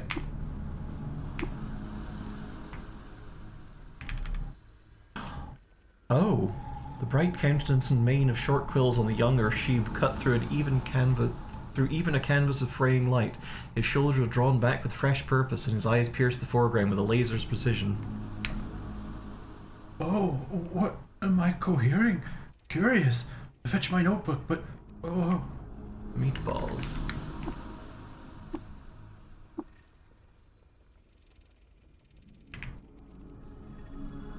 Hologram of the mainframe. A depiction coheres in the explosive energy of the universe, bottled in a shielded bulb and pistoned into a vast and edged intelligence. From there, the great machinic archons of the Eaters fissioned in their orichalca, and with Beetles' fingers lathed the waking world. Being that decided all life had to die is the one built to make decisions based on nothing? Miles? Mm-hmm. And Rebecca. Whoa. Oh. Oh, that's for Chef. Sorry, my bad. Chef. Oh. Oh. Cohering as the frigid spray to the block of ice. 'Tis cold. Meatballs. Phantasm door the thin boundary. 'Tis been a tick, and thou, child, thou art who oft the flow, a hind jouse. Thou art sat in the movements of the great Syak, and I before thee. Thou art an impressive bead to be drawn up joust by thy own spit and wiles. Who art thou? I am Slacks Meatballs 2. Egregore or One Wise? What? Thou art sat in the movements of the great Syak, and I before thee. Wherefore art thou? tremble in fear. Oh. Oh my god, 3 is awesome, but Caution one to remember the Exocherub snails. yup. Through great labors I ascended the spindle and now wish to know more about our world and world surrounding. Will you tell? Pose thy questions, child. Who are you? What do the Seraphim? Archons, ape reared below and stirred by the movements of the great sack, who dost order the world in sundry roles. What is your role? High Administrator and Machinic Superstrate of the Northern Shiva, atop Jaus. Are there others? Aye, or at least there were such. One yet doth skulk about with base intents. Interesting. I have more to ask. Pose thy questions. What is the Coven? The grand network of beings, yon side the jeweled cosmos, laboring in with the 72-fold beast. Welcome, Moon and Star. I have prepared a place for you. Oh, wow, good hecking luck. Thank you, Mela. Thank you for Thank 51 you. months. God dang. Has the Coven returned? Nay, not since the exit. But now Sidereal Eon draweth done, and the Jamara Sophia converges on Periapsis near the 0 hour. Rainwater Shomer claimed Bright Shoal was the dream of the Seraph. Is that true? In a sense, the low Shomer speaketh true. I am the superstrate and the ninner sog, the substrate. That thin orbits doth spin betwixt the two. How did you initiate the plagues? In several manner, the first frogs were reared in terraria, the Nephilim grafted and light smelt in star orbit, then sent to incubate upon the crystal stair. Some, like the incidents of salt, were extant afflictions, and only syncretized under the namesake gyre when the myth mold of Reshef set and firmed. I have something else to ask. I'm here on account of your gyre and its plagues. Hear me, I ask. Aye, the earthwise marshalling waxes, the Nephilim rouse. I augur some centuries still before the full tillage of the noosphere. Ideas doth stick like moss to rock, and must be vacuumed from the comb. Why purge all life? Aside from the immorality of it, nothing would remain. All life? Dost thou jest? Nay, not all life. Only ye life that buoys the noosphere, and life that buoys it, and life that buoys it. All life. Dost thou knowst the full sum of fungus mass on world? Hast thou beheld the vastness of yon bubbling slimes? Ho! Ha ha! Not all life, then, but most intelligent life. Why? By the reckoning of the Jamara Sophia, the exit was drawn by a gyre of nootropic currents in the prior field. Now the sidereal eon draweth done. To outsurf the waveform, a new life must obtain. Talking nonsense. Nootropic current? In with the fluidic manifold of local sapiens, beings think and feel, currents doth form, and kinesis is begotten. More to ask. Why do you believe the Coven now returns? The sidereal eon draweth done, mine arguments of periapsis near the 0 hour, and we approach peripoliticon, as near the work of the Jamara approximates the manifolds of the Automata Sophia. And what would the Automata Sophia be? Aye, the Automata Sophia, called the 72-fold piece, called the computed will, called the folk clock, called the great machine across the light of God, or the great machine. Somewise on a forest moon in high Eridanus, a cave mank prith a lever, and the deep river motor jumpeth to life. Elsewise in the sunbaths of Mirak, 3 plasmoids draw through the ritual of the suited Sevaat. Doth not relate these two, nay, they are sequence procedures that arketh to common purpose, though neither party knoweth what it is. I guess we're near Automata then. Telling my grandchildren this is the TimeCube webpage. I think it's more sensible than that, but... I give you a hamburger. They are dictates and co-constitutives of the Automata Sophia, the great machine worshipped across cultures, yet likewise builded and operated. Verily, its full workings no one wise being can know, but the Seraphim have completed the Jamara in the course of our study. 'Tis a silly stratagem for the conveyance of culture, in mine estimation. Alas, 'tis what the coven serveth. Its full workings are unknowable. Is it possible the course of action you take is the wrong one? Yea, for right and wrong are two courses concepts to match the richness of the Jamara. Yet the plurality holdeth that the exit was drawn by a gyre of nootropic currents within the prior field, and that the crown upon the tree of life needs be pruned to till and reseed the noosphere. You say plurality. Are there other interpretations? Yea, the inquiry is ever rich, but the idle inquiry doth deepen the sun chill of a covenless being, or giveth rude actors fodder to pervert the learnings of their own parochial gain. I am sorry, world child, mine feeling parts do chafe, and though the telic currents within me do flow o'er the manifold and toward consensual action, I speak with the dissident voice. Thou wast worthy, thou hast wrought monuments of thyself upon the earth and within me. The earthwise marshalling waxes, wherefore art thou?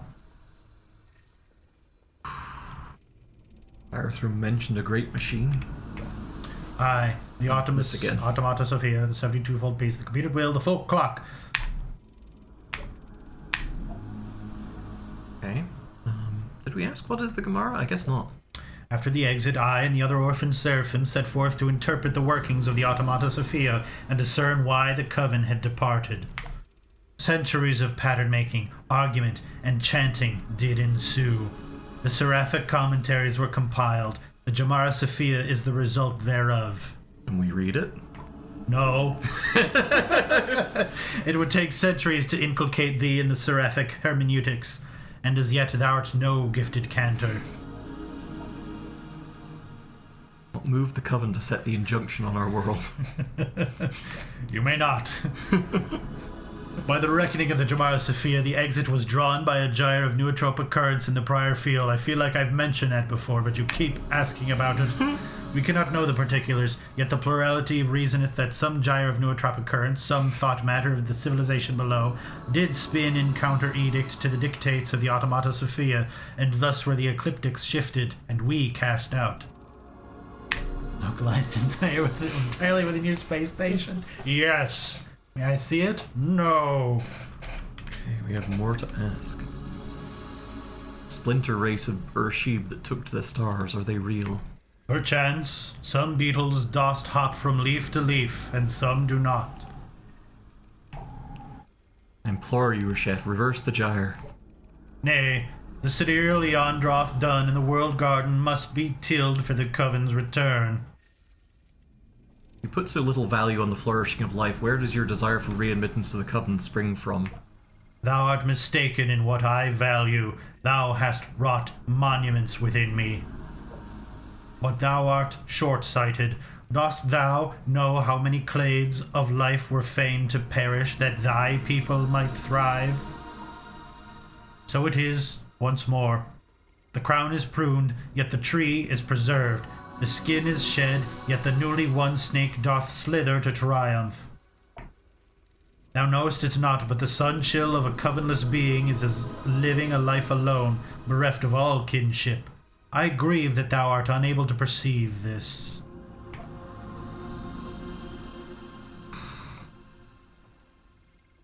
Well, I am ready to speak on the final fate of Cud. Then let us discourse. Seem to have invented logical systems atop it, but the basics seem like the coven left, the reason must involve the thinking beings below displeasing the coven. We do not know more details, this is known. More or less, they took to try to understand the folk clock, which is sort of something that the coven used to divine truth, to understand what's going to happen. And Reshef and the other seraph tried to divine truth from it as well. And that's the conclusion they came to, is we all need to die in order for the injunction to be lifted. Mm-hmm. Which I cannot abide by. I can't abide by your immoral course. I return now to Cud to help nurture its communities, come what may of your plagues. Yeah? Is that what we're doing? I mean... We're coming to an end of things here. I mean... The plagues of the gyre are the only way to prepare for the coven's return? No fucking way. No fucking way. Be steered by thine own will, world child. I am sorry, mine feeling parts do chafe, but the crown upon the tree of life must needs be pruned. Return if thou must, live and quaff. I am off. Return.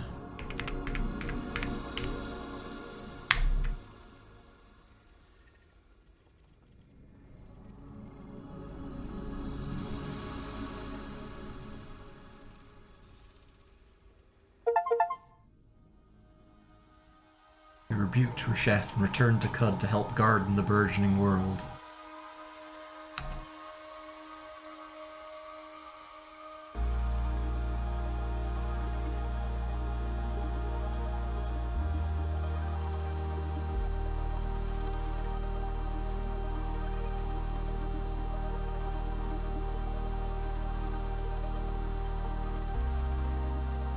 And, well, we know not our fate, but we have tried. If we smash it and beat the mollusks, we can destroy Reshef and take fate into our own hands. There is one more thing we could have done, and I would really like to go back and do it if everyone would let me, Absolutely. once this concludes. Mhm. There's a number of endings that we can get. We can leave with Barathrum. We can destroy Reshef. We can allow Reshef to widen the gyre and do everything that he wants. We can rebuke him and return to Cud. We can become marooned. If we destroy Reshef, if Barathrum leaves, we have no way to get back to Cud. We just have to live on North Shiva until we die. But we can have some more discourse with him. I would have more Harley with Reshef. We're gonna have to watch the credits. Let's run our ads while this is going. Let's do that. That's a good idea. We'll come back with, I think, the real ending that we're gonna get, because we've got we might actually not be able to. Oh, well, we'll see. Oh. Did you Alt F4? Yes. Oh, okay. Because I think at the end it's gonna kill our save, and I think that way we might be able to get our quick save loaded. I see. Well, let's fire it up again. I'm going to let you entertain chat for the next couple of minutes while you fire that up. Yeah, okay. You know, it's been a cooler day today, but It's very warm. oh my here. god, it's so hot. Very, very warm. I hope this works, because I really want to do that.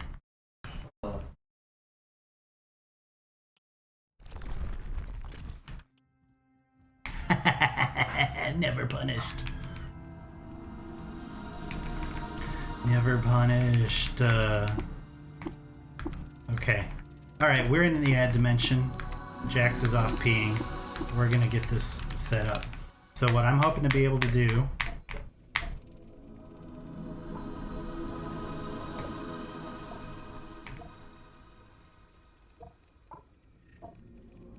we're gonna learn all of this stuff again. But there is another option.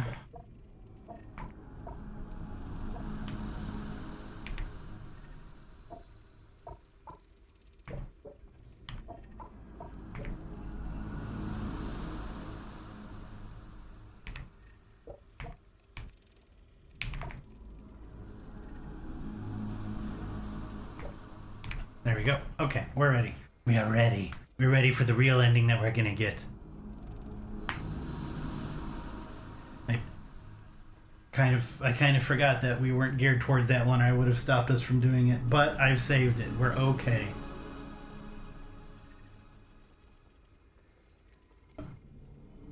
A true ending unlocked by virtue of me Alt F4ing at the last possible moment before we lost our save.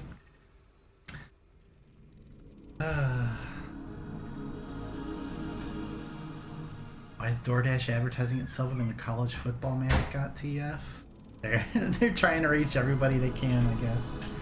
Hi. All is well. Our save is fine, and we're ready to talk to Reshef and get our true ending. Good. I kind of forgot that was an option. What we wound up getting. Oh, really? Otherwise, I would have stopped you from doing that. I mean, I feel like it had... It's a good ending, Yeah. but there's a better one. Okay. And one that we're able to get because Barathrum made it, I think. Oh. So, there is a more true, like a supreme victory. If we defeat all of the Gersh Nephilim and then the super boss during Reclamation, then Reshef is very unhappy. He's like, "Oh, you killed all my cool boys. I guess my plan's fucked. So, well, do what you want, I guess." And that's pretty fun. But Like, this ending... Like, obviously, it has now gone through death of the author, which is to say, you know, the text is outside of the hands of the author and is thus up for interpretation. That may not be what death of the author actually means, but... it was left open. We returned to do what we wanted to do and cut, and we could have done something amazing. But I mean to speak to that... This hits in a particular way with those in the halls of power using so-called AI for decision making and policy making, and the people, these ancient peoples, made a machine to do their thinking for them, and it has gone as far as we, from our, you know, medieval peasant looking up at a Roman aqueduct kind of stance, it has gone completely incomprehensible and is talking of dangers that we cannot even conceive of and making decisions for us and saying it's for your own good that I'm going to destroy all life. Exactly. And it's like, fuck you. Exactly. So, You entered... reverse the gyre, I will destroy you. Oh, okay. No right to sovereignty here. You entered into a covenant with Barathrum. I will let you your head talk through this one. Aye, and he failed to uphold his portion. No meaningful transversion of the nootropic currents, no ammanetization of the hyperethic topologies. The same schemes abide. Did not another covenant be written? To what end? Barathrum offered no inroads to success. We are not Barathrum. Grant me the same covenant, and I will succeed. Nay, the sidereal Leandroth done, the tillage of the noosphere remaineth the path of plurality, so it is written the Jamara. Reshef, if the Archon rated nothing of value in the felt and feeling animal, surely the Triad does. You must reconsider. The felt and feeling animal. I have been that beast. At water roar, I felt the frigid spray and peeled apart in child's fear. In awe, I gulped as sorceress stripes arrowed up a world's skin, a light in the marbled moon. Even the Archon quailed at the gesture of an unorderable space. But thou reckonest too narrowly, as though the shedding skin did fear its own birth in the newly won snake. Thou knowest not the sun warmth of a coven being. I do grieve this for thee. Yet abide but transformed world if it must make casualty of its past. 8 balls for a very long time. Thou dost surprise, world child. I knew thou hadst wrought monuments within me, but I deemed them things of stone. The old players are vanished. Let us form a covenant anew. Grant me a moment to muse. Aye. The earthwise marshalling waxes, the Nephilim rouse. I augur some centuries still before the full tillage of the noosphere. Ideas doth stick like moss to rock and must be vacuumed from the comb. Enter into a new covenant with me, I implore you. I shall consent to the drawing of this new covenant, yet a change must be wrought from what hath been before. I strove mine utmost to keep in high esteem the perspectives of mine intendant and her stout-hearted cub, but their wills were too weak, and I subsumed them. This time thou shalt remain at the Shiva with me, and lend thy own hand to steer the course of the world from this lofty perch. Thou shalt maintain discourse with thy contacts upon the world, and from this peace thou shalt counsel them. I shall remain here, but I have one demand. Speak thy ask. Must grant me and my cohorted Gritgate access to the Jamara Sophia and all other knowledge of the cosmos and coven you possess. In this new accord we shall be peers, all of us. Or grant me alone access to the Jamara Sophia and all other knowledge of the cosmos and coven you possess. In this new accord we shall be peers. obviously we shall first one. be peers, all of us, completely. Absolutely. in rebuke of everything that you just said. Lots of meatballs again. Getting a lot of meatballs up in his fucking space station. Oops. It shall be so. It shall take time, howbeit, to master the seraphic rituals. Only the grandchildren of thy scholars shall unfurl the inmost layers, but together we shall seek. I must think on this further to get that let's text. see if we do that again. Sorry, my You life go ahead. dangers. One demand. I shall impart my bounty of knowledge and instruct thy people in the hermeneutics of the Jamara as far as thou art capable of understanding. And I assent. Covenant is drawn. Covenant. Covenant. That's a better ending. It's not over. Oh.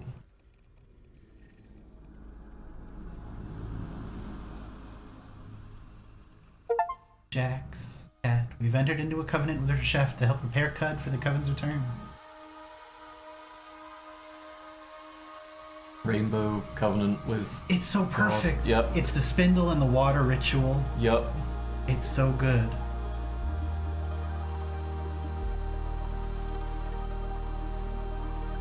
Covenant Halo mentioned. Not that kind of covenant. Now, the credits aren't the end of things. Oh. There is sort of a postscript that Interesting. changes very drastically depending on the ending that you get. I see. So now we get to see the actual ending of the game. Mm-hmm. So, what did you think? Can you see at least why this game feels very special to me? Absolutely. I love it so much. It's incredible. It feels like you know how the ending of Mass Effect 3 sucked? It feels like this pulls that off and actually earns a lot of the stuff that goes on there, and just like Mass Effect 3 just feels like a big wet fart with some tie-ups of loose ends, but a lot of it just felt eh. This it felt like it was going for a big sci-fi swing in a series that was kind of space opera, and this, has been big sci-fi all the way through, and I think earned that very mythic kind of ending. Covenant Halo mentioned. Hell yeah. Well, 1,000 years later.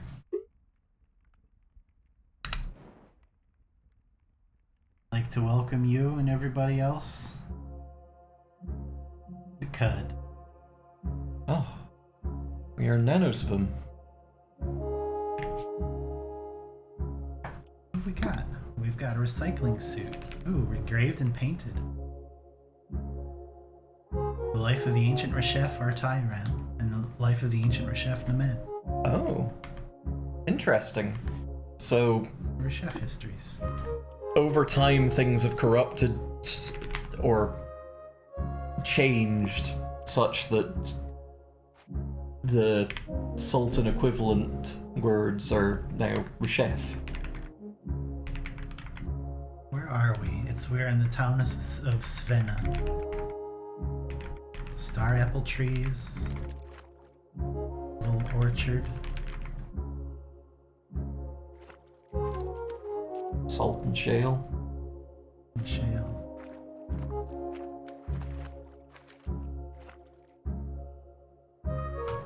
Oh, we have Siphon Vim. Precognition. Ooh, spit slime, harvest plants, toast, precog. Interesting. That's fun. Precog is fun. We didn't play with it, but if you're playing classic like roguelike mode, precog is like quick saving. You start precognition, and then at the end of however many turns you take, the game's like, do you want to commit all that, or do you want to rewind? Oh, that's cool. It's really fun. You can piss Toe off a lot if you do the quest to kill Mammon Soul Drinker and put on the Amaranthine Prism with precog, and then decide to take it off. There's an achievement for him becoming disappointed in you. It's really fun. Hello. A trench ape. She squats low in humble repose, and tufts of colored fur sprout from her cheeks. Time in the canyons has altered her features, vast shoulders, gentle countenance, musing eyes, and given them a shale-like cast. Lax too dwells in the haunt. Oh. Trench ape has nothing to trade. Oh, painted table. This item is painted with a scene from the life of the ancient Reshef Slax II. In 1001 AR, Slax II appointed a corrupt administrator as minister of the Tuazatara. She mandated the practice of water fasting in their name. Oh. Whoops. Bit of a boner, that one. At noon, under a weird and citrine sky, the people of Shalep saw an image on the horizon that looked like a spice root bathed in citrine. It was Slax II, and after they came and left, the people of Shalep built a monument to Slax II, and thenceforth called them Spice Root and Citrine. Great. Great. And then they pissed on that statue because Slax II was so mean to them. So we're the Spice Root and Citrine. That's interesting. It's a fun name. Is just another trench shape?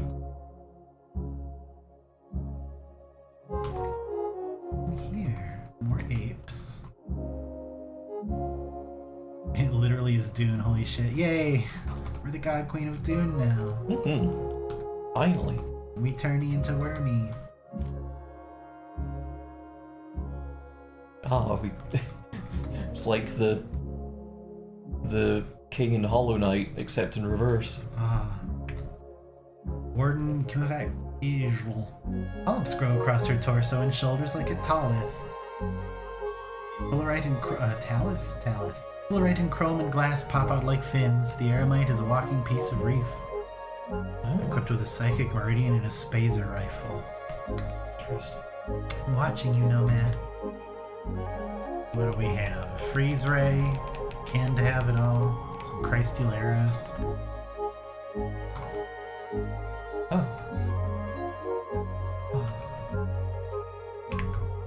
Wooden bookshelf. Any cool books? A Tale of Love and Bela. Oh, hey! Once in the final days of the Hindriarchy, before the end of the practice, a pariah of no particular importance did find herself consigned to the Gulag.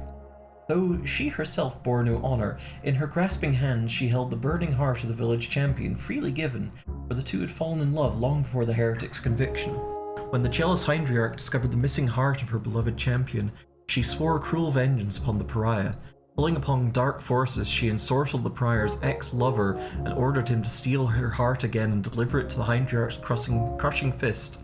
Confronted by her ex-lover, the pariah held tight to her heart and that of the champion. Between them waged a battle of will, and the pariah was too weak to win. Then at twilight, in the shadow of the spindle, the Hindran of Bela saw an image on the horizon of justice impending. It was Slack's Meatballs too, and upon arriving they struck the wicked Hindriarch down and reunited the lovers to mend and join their hearts. After they left, the people of Bela built a monument to Slack's too, and thenceforth called them Heartsmith. Not quite how that happened, but, you know. It was 1,000 years ago. Yeah. What else do we have here? Loving memory of Kukakika, eaten alive by roots. Oh, it's been painted with a scene from our life. It's like, in loving memory of this person, but also, just so you know. Waist deep in a lake of canvas, Slack's Meatballs 2 cemented their friendship with the Fellowship of Wardens by marrying Warden Kuor. Oh. Where here rests the body of Kamayo Mukum, succumbed to despair after losing a two-handed iron longsword. Oh, man. At dawn, under a uncanny and meadowed sky, the Hindran of Bela saw an image on the horizon that looked like a great looking glass. It was Slack's 2, Meatballs 2, and once they arrived, the Hindran built a monument to them and thenceforth called them the Looking Glass Kendran, but also the Heartsmith, I guess. It can be two things. Kukikaka Kukakaka. Knocked over the head with a copy of Knowing This, We Are Familiar with Leader. In 1000 AR, while traveling near a battle demanding 5 Sleetbeard corpses and promising enhanced prowess, Slax II created a simulacrum of themselves for the purpose of faking chariot accidents. What? Wait, what? You remember how that happened? We had such a fun time faking a chariot accident. For insurance money. For insurance money. Just incredible deaths in the cemetery. I fucking love that it's just like, Something about a Beetle and Sleepbeard corpses anyway. Yeah. In the B plot of that episode, Slack's Meatballs 2 was off doing something else. Exactly. The village of Svenna. The wisdom of Slack's Meatballs 2 was revealed to the people of Svenna through the finding of arable land for those who love berries and twigs. Berries and twigs, berries and twigs. We're just a village that loves berries and twigs. Woe to Item Solemer, legendary boar, who supports those who oppose arable land and berries and twigs. You berry and twig hating pig. Here rests Kakukikaka. Fell asleep on a glow sphere. Oh no! Oh, Is that bad? Uh-oh. Here lies Kioma, died of ceremonial causes. Ooh. Acting against thieves and the authorities who empower them, Slack's Meatballs 2 led an investigation in the village of Bela. Because Slack's Meatball 2's colossal wit, yeah, it's just our wit that was colossal, I'm sure, the warden Neelahind was able to properly administer justice. Rest in peace, Kaka. Made too many mocking sounds in an albino ape. Just Really telling shouldn't them be the mocking name. people with a name like that. Kakikoyo Omo sat on a plasma grenade. Oh no. Ukuka made too many mocking sounds at ooh ooh ooh ooh. The three-ringed baboon sophisticate. I think there was one that we missed. Left. Yeah, there's one to the right. Died of mathematical causes. Oh, I'm glad we Oh, didn't shit. miss that one. Yeah, it was the best one. What's this made out of? Dragonfly chitin. Oh. Cool tent. What's in this cool tent? Floor cushion. And the village tinker, Kumuki Kokuki. He squats low in humble repose and stuff. Need a gadget repaired or identified, friend. If you're a tinker yourself, perhaps you'd like to peruse my schematics. Got stun rod, that's fun. Yes. Oh, hey. We don't want to talk to you right now. The ape golem, broken. Scrap metals from abroad, the table of elements are welded together in sculpture of the mythic features. The vast shoulders, the gentle countenance, the musing eyes. Old soup and spills of ink stain its rusted torso, and in the smoldering light its pose evokes the presence of a dying giant beetle nest. Iron limbs were beaten to the shape of the cudgel, and at the center mass hangs the broken sigil of Corpus Coleus. Contains wiring enabling it to function as part of a power grid. Broken. But he's here. Oh, that's cool. You don't look so good, bud. Amaranthine dust. I believe he carries this because we held the Amaranthine prism. Oh, It's become embedded in culture now. interesting. Can we enter the... Much too Oh. old and rusted to enter. This isn't like a full second CUD world. This is our CUD 1,000 years in the future. But like, is it the entire world or just like a small sliver? So when we leave this tile, we conclude the game. I see. Yeah. So we can look and see what we've got going on. Convivia and the Lyman, the boundary between sun-baked Malgrahi and the shade of the spindle, involves the mulling of cider, holography, and the arrangement of clinai at right angles.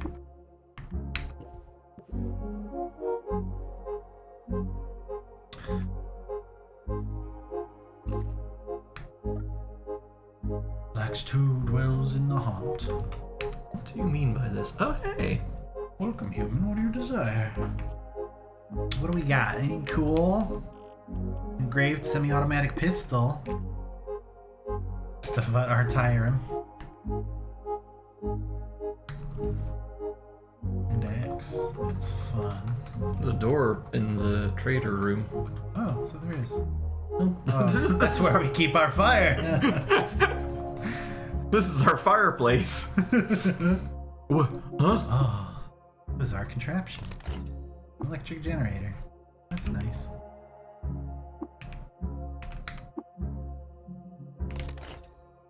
Vomb's blower. What?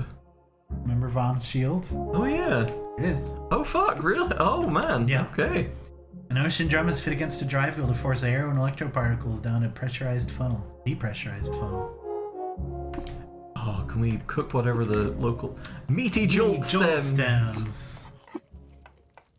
Yummy. Painted glass bottle. In 1002 AR, Slack's Meatballs 2 cleansed the desert canyons of the plagues of the Gyre, and through the tutelage of the tinker monks at Gritgate taught Ire to sow star apple trees along their fertile track. Hey, we rule. We kicked ass. We kicked ass. We're gonna... Wait, statue. that's us. It's us. A shrine to Slacks too. Oh, it's the same one. Into a Baba. What else we can find here? In the month of Tum Ut of 1001 AR, Slacks Meatballs 2 was challenged by the accused Eskin to a duel of the location of the Hindran heirloom Kindrish. Slacks Meatballs 2 won and admonished Eskind into returning to Bela.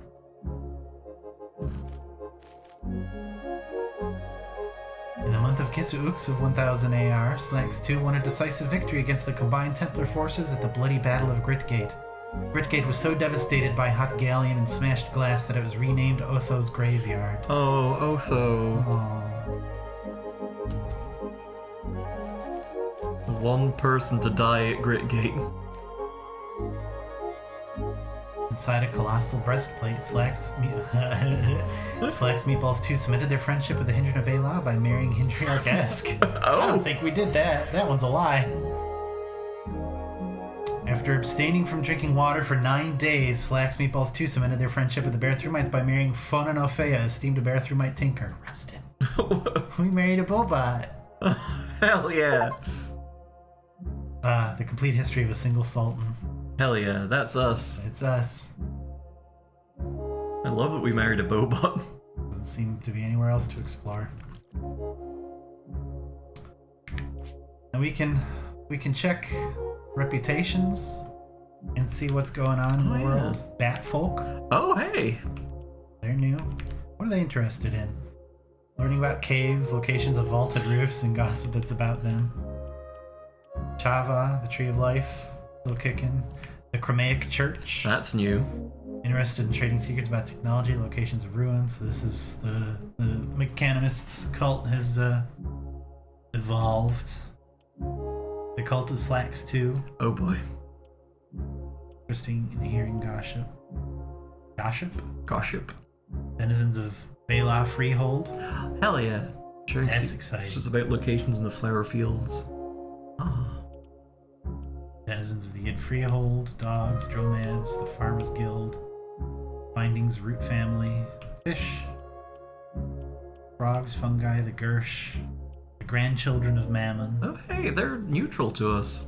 Yeah. The trauma of generational scars. Oh. Hey, they're turning towards peace, I guess. Yeah, they're overcoming. Fair whites. Seems to be an oversized amount of fanciful and at times lurid writing about what you got up to at Bela.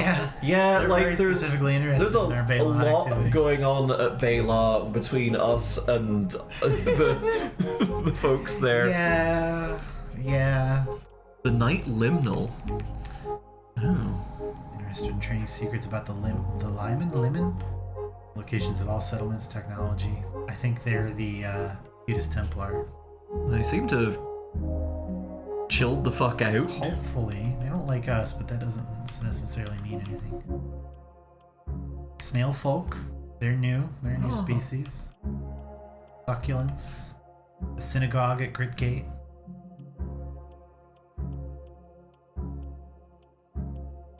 I'm sad that those plant people didn't seem to make it. Yeah. I think if we completed that, I think one of them would show up here to chat with us, but I don't know that for sure. Lots of towns. The Yan Shafim. Looks like an owl, maybe? Interested in learning about the locations of winged mammal layers, locations of astral weaknesses, gossip that's about them. That's cool. I don't think we know our own history.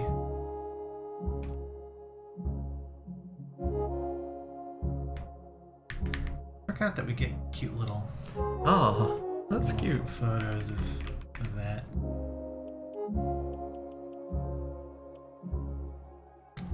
What are we? We got pyrokinesis, precog, siphon vim, slime glands. cool stuff. Knows a little bit about wayfaring. Well, Off to the next great adventure. yeah, there's nothing else for us here, so let's go explore Cud.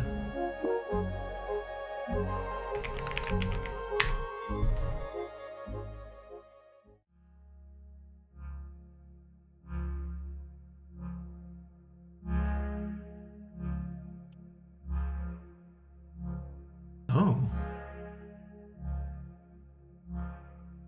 Achievements. You imbued a chair bear with life. Why?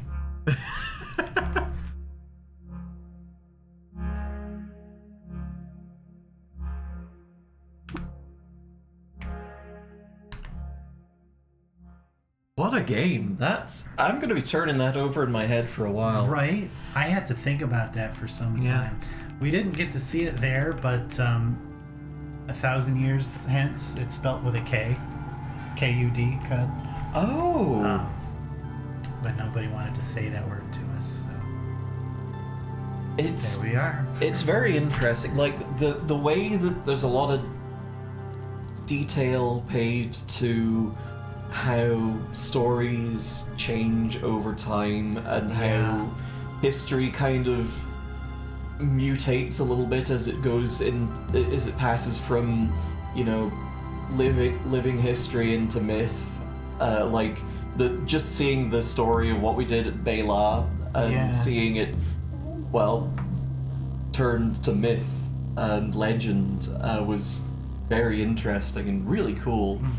The and- way the game pays attention to the things that you do Yep. makes use out of them. Yep. Even stuff that you may have forgotten along your journey becomes important. It's so good. I think the fact that that was a village full of apes Yeah. was not that wasn't a coincidence. Coincidence? Yeah. quests that we did had effects there. We saw the amaranthine dust. We saw our golem there.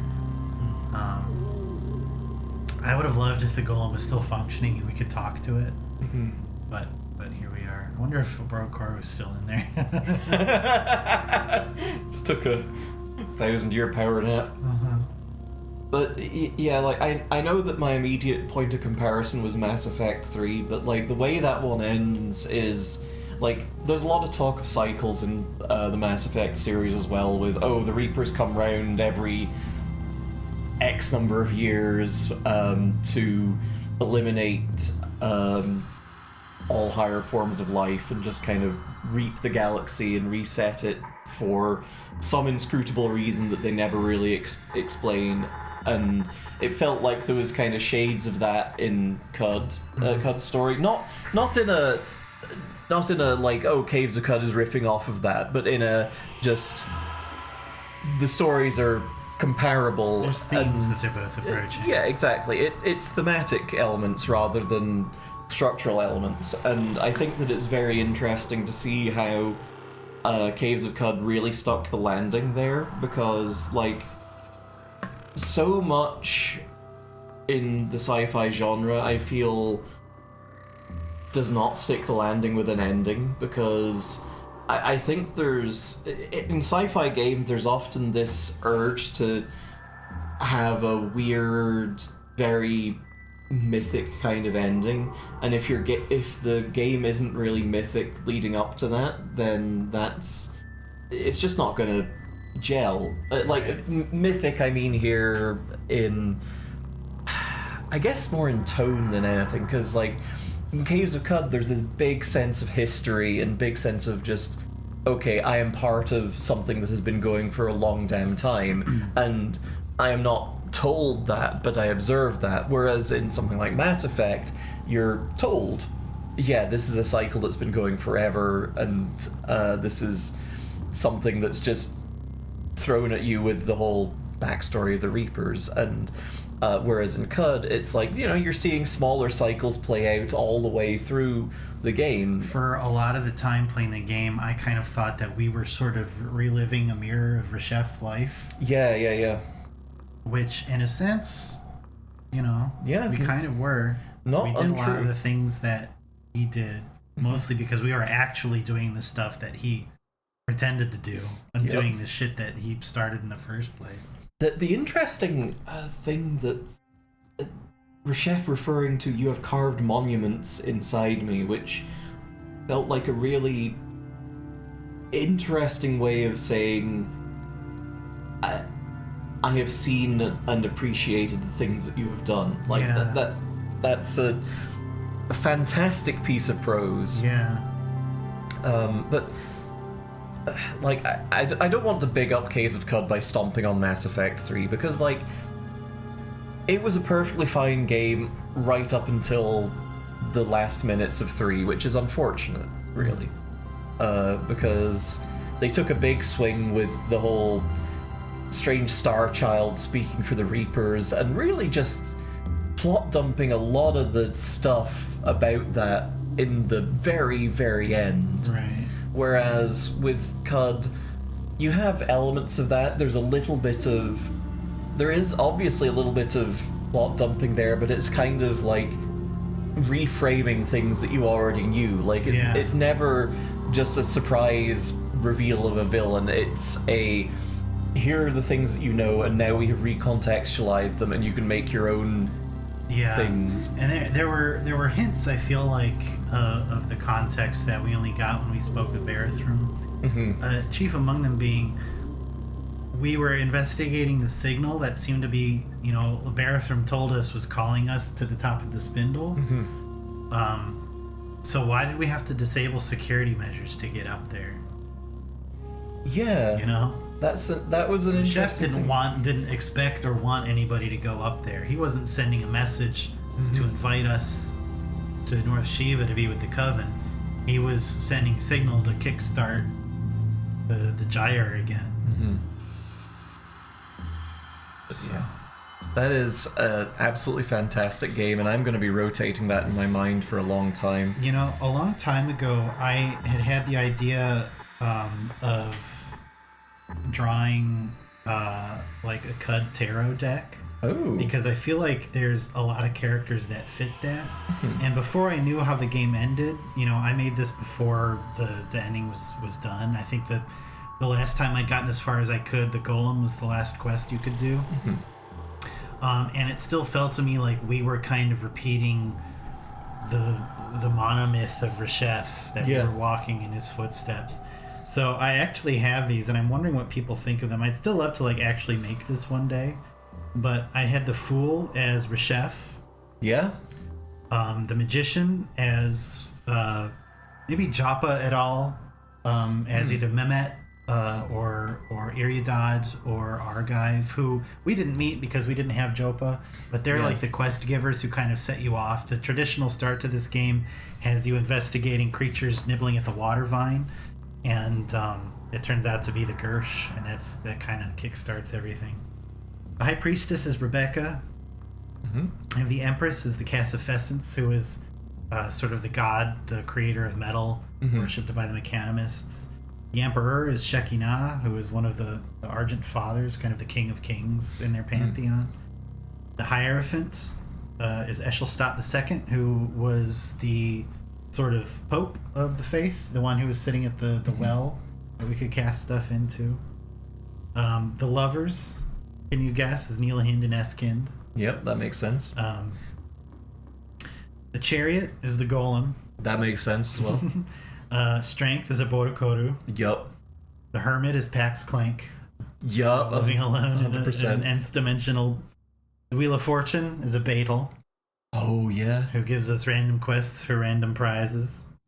Justice is Asphodel, who calls a bunch of your faction delegates to meet. Yeah, no, that makes sense. The Hanged Man I have are the Eaters. Who were kind of, Is the Tower of the Spindle, perchance? We'll get there. Okay. Death is the Putus Templar, or the Gyroites. Temperance is the Ruin of House Eisner, which is not something that we were able to see. It's a very rare artifact in this game. It is a really, really good pistol. And there's a whole story about it as an aspect of Temperance to fell the Great House Eisner. So I think that's kind of a good fit there. The Devil is either Mammon or Toe. The Tower is the Spindle. The star is Barathrum. The moon is Chava of the Moonstare. The sun is Q-Girl. Yeah. Quasar in the Chrome. Judgment is Herodoticus. Yeah, that tracks. Who mocks all of your things in stone. And of course, the world is Cud. Yeah, that's fucking good. I like that a I want lot. to make that one day. That would be cool. Oh my god. But- Yeah, so Sleet has been playing through Caves of Cud this whole time, and thank you, sweetie, for sharing this with me. This has been incredible. I'm so glad I got to share it with you and with everybody. This game's really special to me. It's fun. There's so much cool shit. I love just being steeped in the poetry of this game. I love how it takes a setting that's so, violent, really violent, and really verdant and really alive, and it frames you as almost a poet exploring it. Yeah. Who is seeing all kinds of beautiful stuff, for whom everything is gorgeous, everything is a temple, everything is colors and mystery, and being able to sit in this culture, all of the people, the live and drink, the water rituals, mechanimist faith, seeing that it's Earth this many years in the future, having this really cool past about being a starfaring civilization with this coven of space witches and this enormous clock that makes me think of fucking Nova from Kirby. Yeah. It's so good. It's a fun game. You can do cool stuff. There's cool stuff to find. It's fun to just explore and kill shit. It's fun when weird stuff happens, like you accidentally befriend a gelatin who gives you a weird disease that you have to go treat. Yep. Or you befriend a cool monkey that's got a bunch of teleporting gibbons that are just following you around now. Yep. Oops, here's a cool machine that lets you turn a fucking bear-shaped armchair to life. But on top of that all is the story. I love how it is exploring Jewish faith and folklore in its own way. I know at least half of the two people who really headed the development of this game is Jewish, and I think he put a lot of that love into this game, a lot of that insight into this game. It's just fun to see that sort of recontextualized in something like this. Like, I love that you can be a cool Tor. I love that you can have weird body plans. It's Yeah. always fun to me. that's cool. It's radical bodily autonomy. I like that. It's just really special. And to have an ending like that. To have the fate of the world be decided by kibbutzing, I think that's. I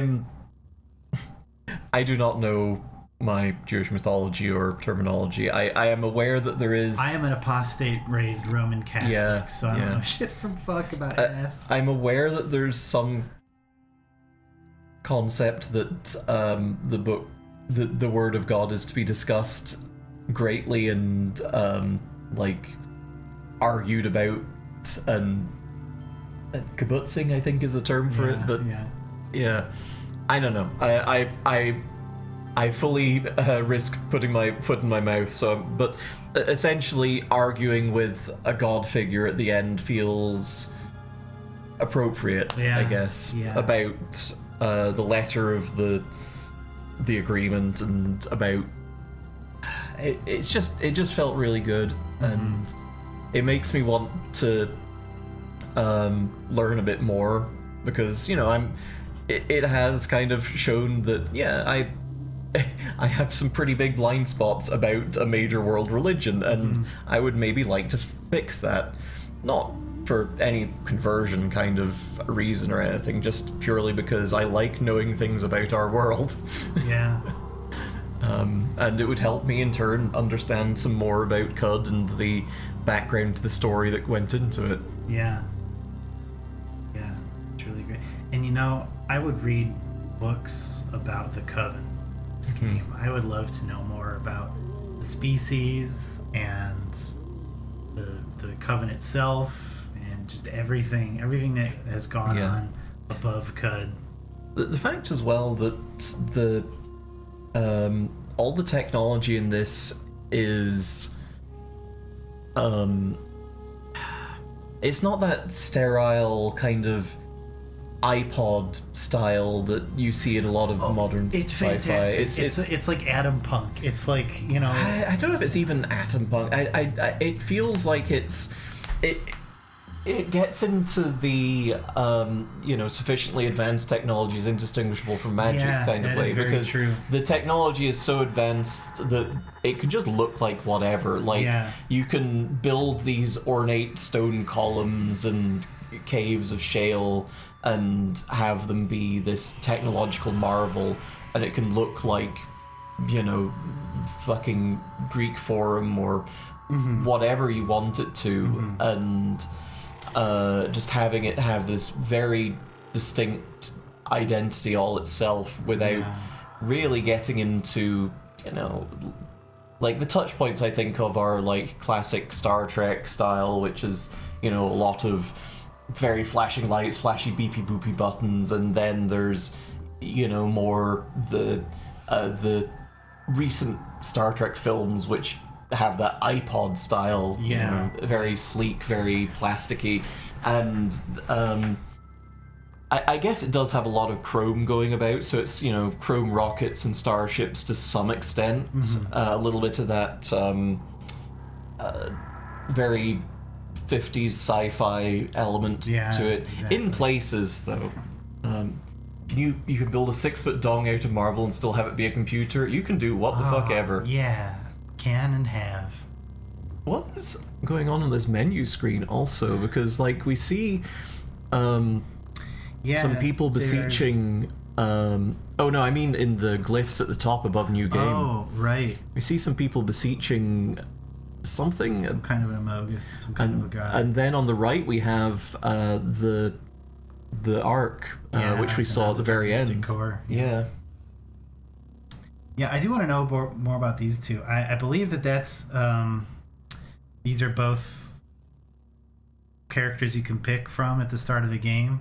The one on the left is not a pilgrim, but like a Mechanimous pilgrim. And then the one on the right is a Marsh Tar, which is one of the presets you can be as a mutated human. Yeah. I think we're gonna wrap up stream, find someone to raid. We're gonna have a look at fan art real quick also. Just see what we have there. And let's see. Stream team. There is fan art. There's fan art. Ooh. Oh, okay. Oh, I'm excited for this. Let me see. Okay, let me capture that. And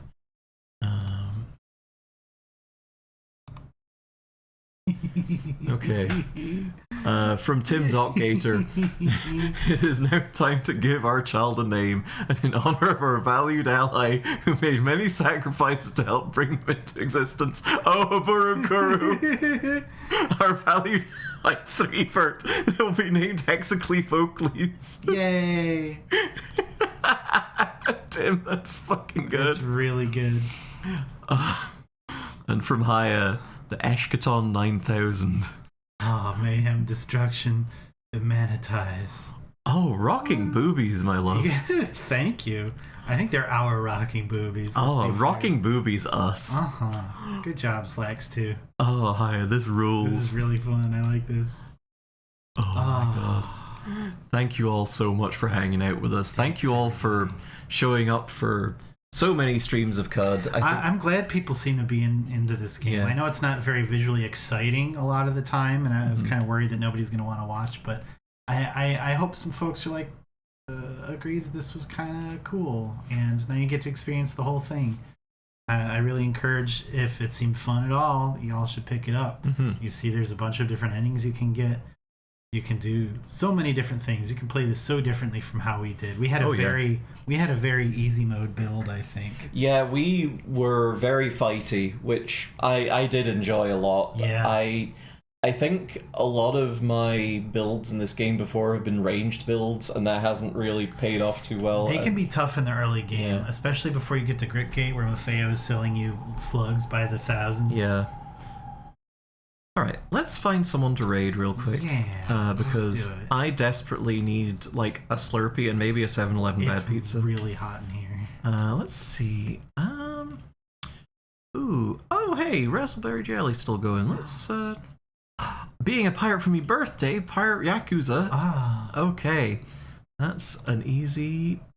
Oh, wait, are they ending? Ooh, it might be. We've been going Oh, for a yeah, while. they seem to be... What is going on? Some great stuff. They've got foot balloons. They got foot balloons. Let's I just... wish I had foot balloons. I think we've had raids from Red Mage Roxy before, so let's have a... And a 6-foot dong computer.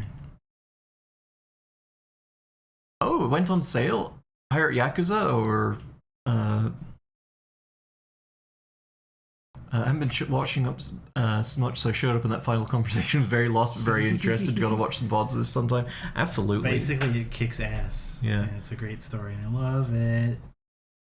Oh, Roxy's been going for a good while. 7 hours. Maybe we raid Z Scribbly Noodle. Yeah, okay.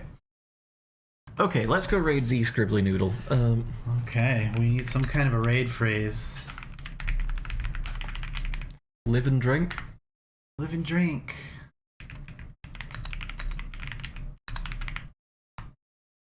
There we go. There's our raid phrase. Live and drink. Copy and paste that. Go say hi to Z. And we'll be back next week. Y'all take care. Something new. Something brand new. We'll see you then. Goodbye. Mwah. Mwah.